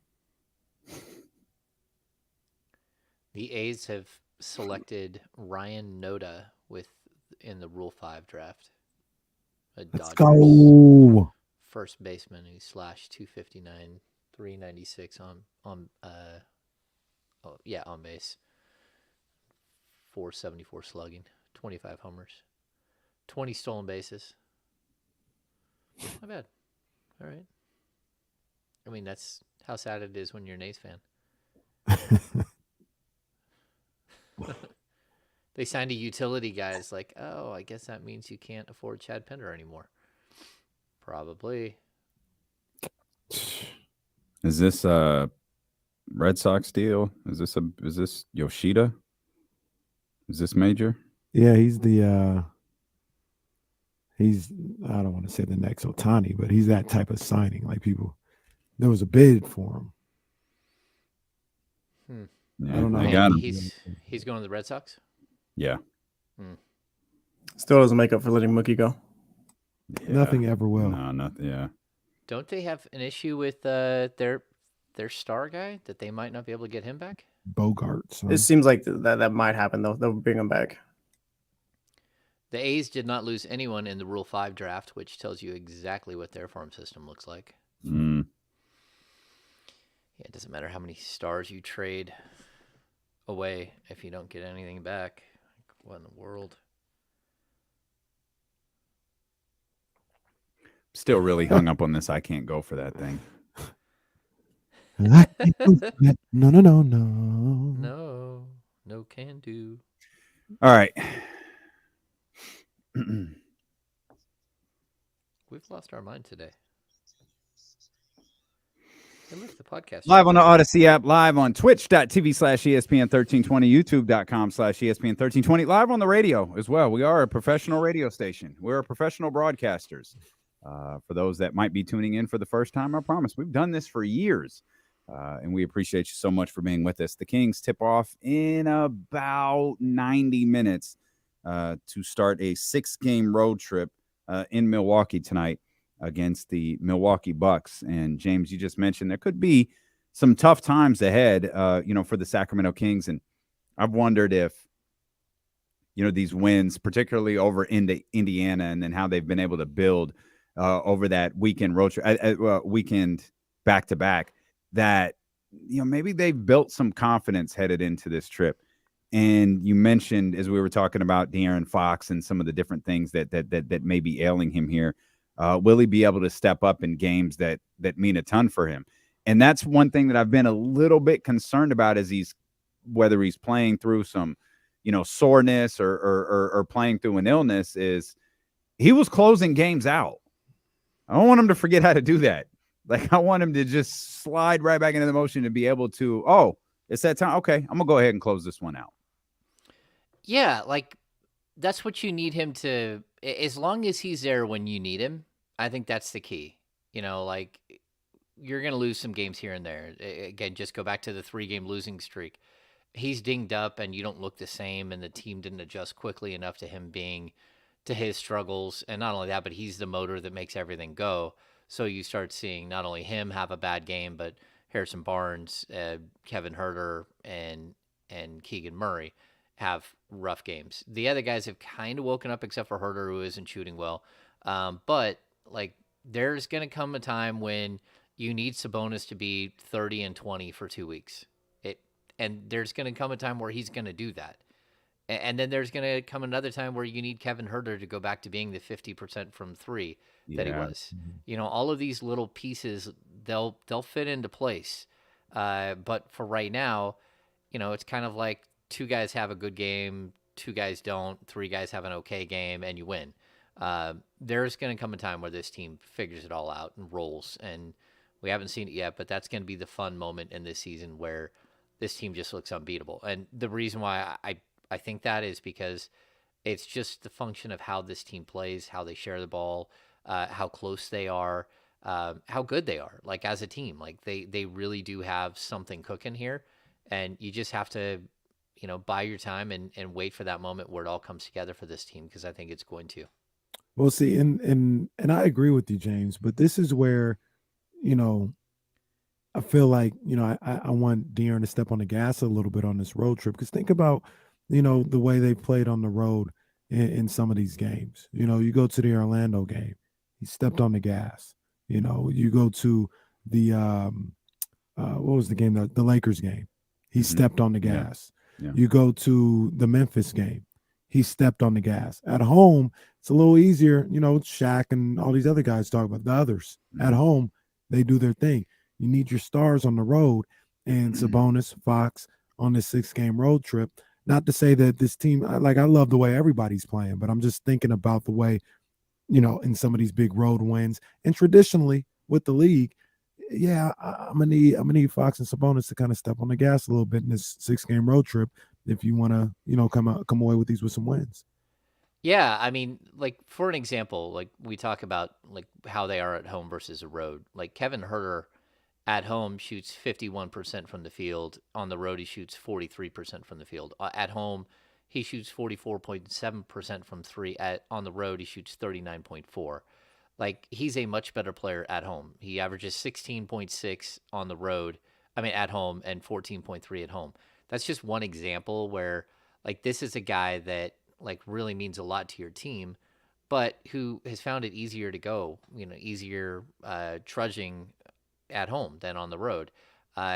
You've got to be able to package your own energy a lot on the road, especially when you're going to somewhere like Atlanta, where they notoriously don't have a big draw. And it's a big deal to go from, Golden One Center, which has just been absolutely spectacular. The fan base has been so incredible, so noisy, so engaged in the game and what's happening. Whether they're yelling at officials or booing players or like the beam chants or MVP chants for Fox, whatever it might be, like they're so engaged and ready and having a good time, and it's noisy. But man, if you go on the road and you're playing in some of these buildings that aren't like that at all, how do you find that? How do you bring it? And how do you, like, that's where Malik Monk keeps coming in handy, where he comes in and just brings a different vibe, and it, changes the whole momentum of a game. So that's where I think the one good thing about this 6-game road trip is, again, we can go through, what is it? Milwaukee, Cleveland, New York, Philadelphia, Toronto, and then Detroit. At least 5 of those places are going to be like crazy crowds. Some of it is violent crowds that are yelling nasty things at you. This is if there is one bright, shiny thing about that, is that this road trip does have a lot of really good fan bases that are fully engaged with what's happening with their team. And you should at least be playing, even if it's a negative fan base, you should at least be playing in front of a noisy crowd where you can start to feed off the energy, and sort of what you're doing here in Sacramento, feeding off the energy. I'm going to need Keegan to get his road legs under him. That's a guy who seems to have played really well at home and not so much on the road. Well, All right, big boy. You're 20 games into your NBA season. You're really, really good. Let's get cooking on the road. This is a tough trip to ask you to do it, by the way. You're starting it with a top defensive team in the league. But go ahead and get started and be that guy that we've seen so many times at the Golden One Center out here. And what was it called? Deer Park? What's it called? I think so. Deer Park. Deer Park. Yeah. All right.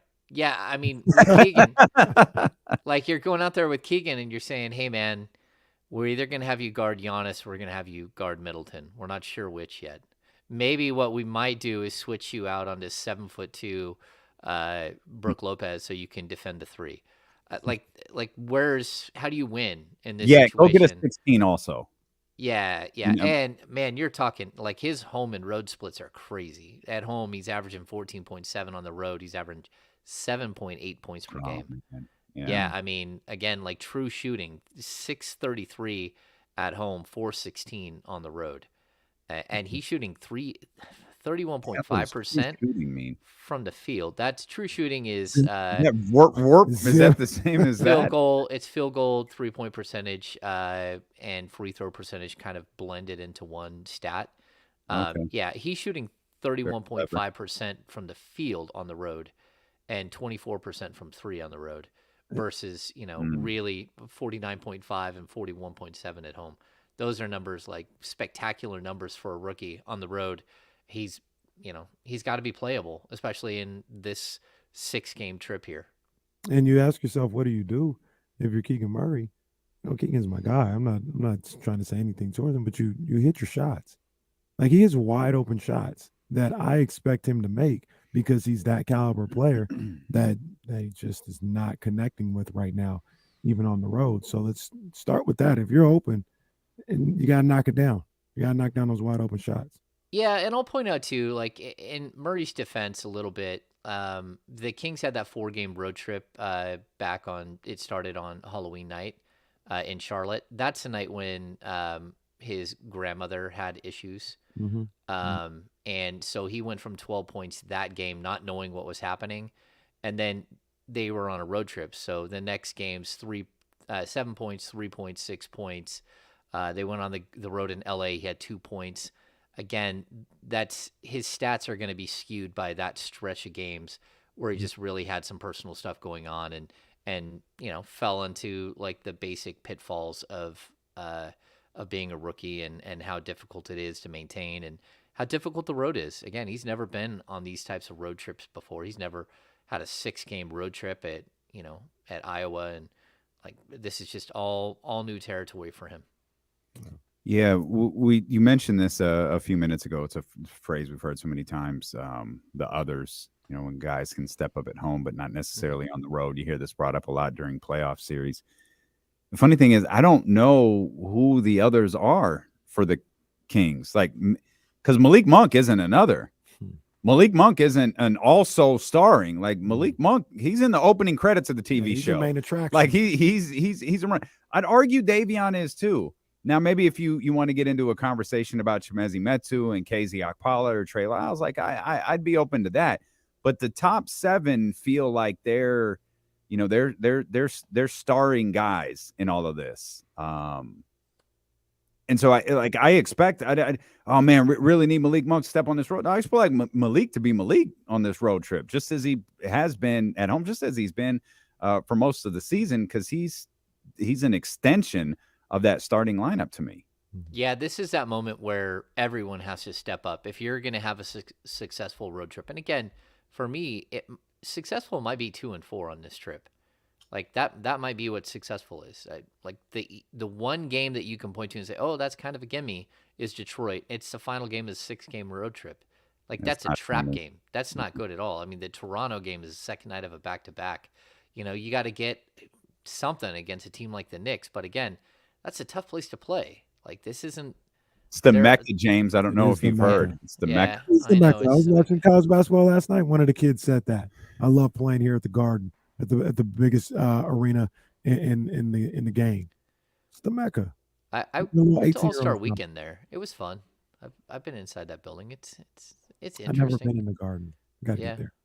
Yep. So, look, this is a moment where the Kings are going to be tested again, and how do they respond? But like never too high, never too low. Even if they have like a catastrophic 1-5 road trip, find some way to pick up one win. They still come back 500. They still come back with a chance to go right back over 500 in the next handful of games. That's just the way that, we had that moment earlier where it's like, oh man, can they get back to 500? Yeah. Like you looked at that road trip coming up and you're like, oh, 6 games, there's no way that they're going to be anywhere. They're scuffling. You're thinking maybe they'll drop below or right at 500 going into that stretch. And then they responded. So there's a resiliency to this team that, it's going to be tested time and time again this year. But this is those moments where it's one of those moments where, like, look, if you want to be this team, you got to step up right now and do it. We started talking about it a little bit earlier in the show, and we might as well bring it back up with Ham here. And we were going to get into kind of the question that I asked off the air about, this Kings team and where they're at. And we hear James talk about it a lot. Like, they can get that one more piece that'll really solidify them. And I know me personally, I'm looking at the starting lineup, looking at the roster, and I'm like, okay, well, what's the piece? So I'll ask James, like, because I'm not really sure what the piece is that they would be looking to add at this point. I know a lot of people say rim protector and all this other stuff, but it's not a starter. I don't look at that as like a game-changing type. That feels like player. a talking point at this point. Yeah, like I don't know if they're in the market for that piece. What do you think, James?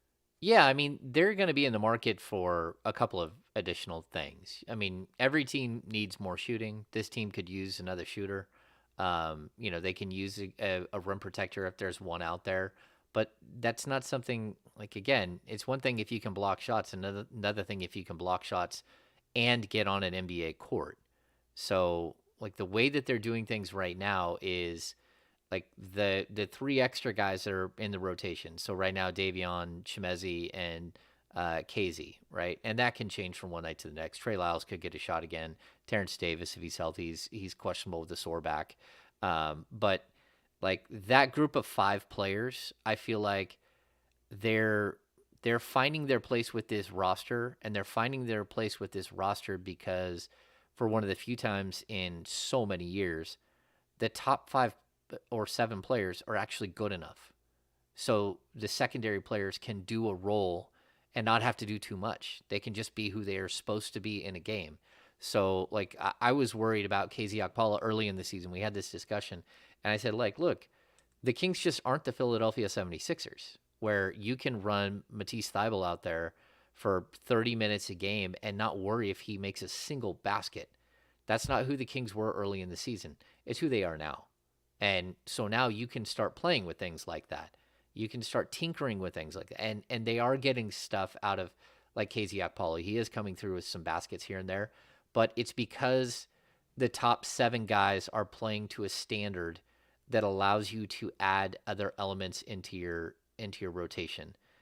If not, you almost need, like, again, if I'm going to look at KZ Okpala versus a guy like Trey Lyles is a much better all-around player than KZ Okpala.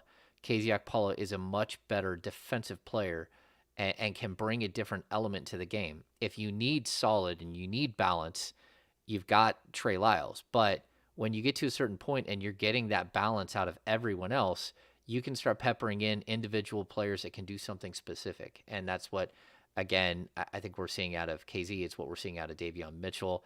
Again, Davion Mitchell, I don't even care what he's shooting now. I don't even look at it because I watch the impact he's having on the court as a defensive player and the havoc he's causing. And that, again, is because you don't worry if he's going to score because Malik Monk's right next to him is going to put up 20. And that's fine. So Davion needs to hit his shots when he's wide open. But overall, you're still not even worried about that. This team is good enough to withstand a bad shooting night from a 7th, 8th, 9th, 10th option. And as long as they're not doing something crazy like taking 10 or 12 shots. Your gut right now, and the big day's coming up. I'm already seeing it from the Laker fans. December 15th, Lakers fans are turned up for December 15th like we were last year. As that day approaches, you think this, let's say that's an interpretive word. Let's take guys like Alex Len out of the equation. You think this roster stays the same from now through the deadline? No. I think Monty McNair will continue to be active. If something comes up where something makes a ton of sense, again, like one of those moves was this offseason where if you could have gone out and got a guy like Jeremy Grant, and I was a proponent of not going out and getting Jeremy Grant if that was going to be the thing you did. You had to do multiple things if that's who you were going to bring in. But at this point, he makes a lot of sense. He's the type of guy that, but Portland's in it, you're not going to go pry Jeremy Grant from them. So I think that this is a roster that's going to be looking for that type of player. Like if you had a player archetype, it would be the Jeremy Grant type, but guys that can play. Like I know a lot of people jump in and say, go get Bol Bol or go get Mo Bamba. The player has to be good enough to play on a playoff competitive team. And I'm not sure that those guys have proven that they're that yet because they don't have to be. They just get to go out and make mistakes and do whatever they want on a bad team. And it's a lot different, just like Mike Brown said about Keegan Murray versus Paolo Banchero. Keegan Murray doesn't get to play through the mistakes. He has to play within the confines of the fact that he's on a team that has playoff and perhaps more aspirations. And there's something that comes with that. So any player that you're going to get, it has to be that type of player. It can't just be some guy that does some skill on a team and the team's no good and he's not really getting much other run. You need somebody that fits in and really does make sense for your team. James, do you think they would make a deal considering or make a deal that would have them move Keegan Murray to the bench? So what I mean by say, if you get a Jay Crowder, a power forward that can stretch the floor and you get him in a deal, and it means, right now, today, he's better than Keegan Murray, not where he's going to be 2 years from now. Do you think they're worried about that at all? Like we can't yank Keegan in and out of the starting lineup at all? No, and I'd also say that most of those trades that you're talking about, the player could also come off the bench. Like Jay Crowder can come off the bench behind. I mean, he hasn't played all season, so it's going to take him 10, 15 games just to get into shape and get really into the flow and what you're doing and all that stuff. If you were to go make a move like that, maybe down the line it would become a situation. But by that point, Keegan Murray could have got a sea legs and become an incredible contributor. But that's not to say that there isn't a trade that's bigger than Jay Crowder that could impact what Keegan Murray means to the team. And I'll keep pointing to this. The fact that the Kings have played Keegan Murray a ton at the small forward spot, what they're doing is opening the door for the future. They're making sure that if they do lose Harrison Barnes in some way, shape, or form, that it's possible that Keegan could be that piece. So you go into the trade, season knowing you need a forward. You don't need a power forward. You don't need a small forward. You need a forward that can hit that can hit the three, that can rebound, and maybe can block some shots. And that's it. All he has to be is a forward because you got guys who can play multiple positions like Barnes and Murray. Hammer, I got my money on some Alex Lynn minutes tonight. You think we see more Alex Lynn or more Rashawn Holmes tonight? We at the very least, we're seeing one of them. You think so? Okay, 6 fouls, baby. Think we're gonna have foul trouble? Okay, 6 fouls. Okay, yeah, I would say Alex Lynn. He's a better matchup against a big boy like Brook Lopez. I think you see Rashawn. Might see both of them. Right. Depends on what officiating crew we got. Well, there's that. Maybe they'll play together. If we got the one that hates Sabonis or really hates Sabonis. The thing that I continued to say with Brook Lopez is, he plays out on the perimeter. And if he gets a situation where, say, I'll just say, sake of argument, Keegan is guarding him. And they're like, oh, Brook's got the mismatch. Let's throw him down on the block, get the ball to him with smaller Keegan on him. Good. That's more possessions that Giannis doesn't have the ball. Like if they want to go down there and say, yeah, we're going to work with Brook Lopez on the block all night long. Thank you. I'll take that. So I think I mean, I could see where you play Alex Lynn, but I think it's going to be Rashawn Holmes. Interesting. Yeah, I think Alex Lynn is a more natural matchup against Lopez because Alex Lynn isn't bad on the perimeter against a big man like that, and he's so long. So yeah, we'll have to see. Yeah, it's gonna be interesting 2 weeks here.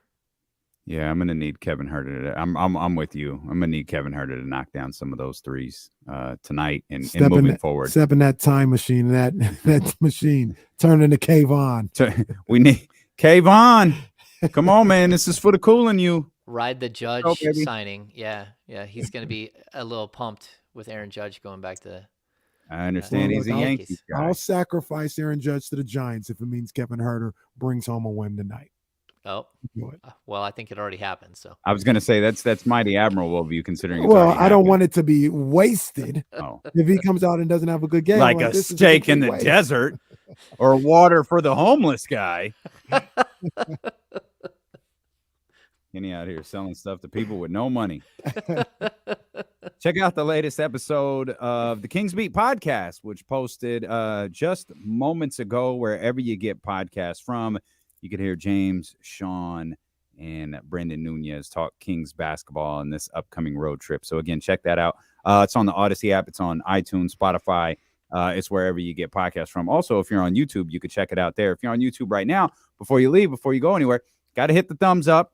That's very, very important to helping the show grow on the YouTube platform. You got to hit the subscribe buttons as well. And then once you go do that, you could go check out the latest episode of the Kings Beat podcast. It's Batty Thursday tomorrow. Hey. Olivia with us. We'll check in with Sarah Hodges. Sarah Hodges making me feel very nice. Talking about how cute I was in 2004. It's like, oh, Sarah, you're lying. I was fat. And I was a chunky little know-nothing 24-year-old, but you're being very sweet to me. She'll be with us tomorrow. And then, of course, the ultimate baddie, Matt George. Hopefully we're talking the Kings win, but either way, we'll be talking Kings tomorrow here on Sacramento Sports Leader, ESPN 1320. Go Kings.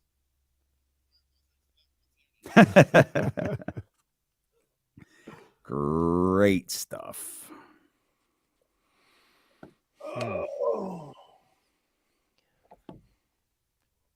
Good call, Fred. Dry run of the NBA Finals tonight, baby. Let's go.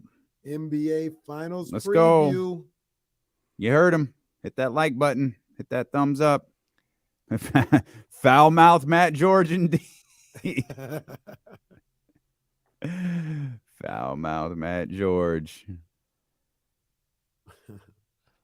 Man, we should be able to get to 300 if y'all hit the thumbs up. Like we had 246. We should easily get to 300 with 382 in YouTube right now. Come on. Well, I think Sarah likes Big Luther then. I personally think she's lying to me because she's a wonderful woman. Who's Big Luther? Luther Vandross. Didn't he say you look? Oh, he said Big Luther was better than read Skinny it wrong. Luther. I thought he was saying you look like Big Luther. I was like, no, big Luther better than Skinny Luther. Never too much. Oh man. All right, we'll shut it down. You guys can go watch pregame coming up. Kings basketball. Everybody regroup here for a few minutes. Obviously, we'll be getting on the road, man. We appreciate you guys as always. Again, hit the thumbs up before you go, and we'll see you tomorrow. Appreciate you. Holla.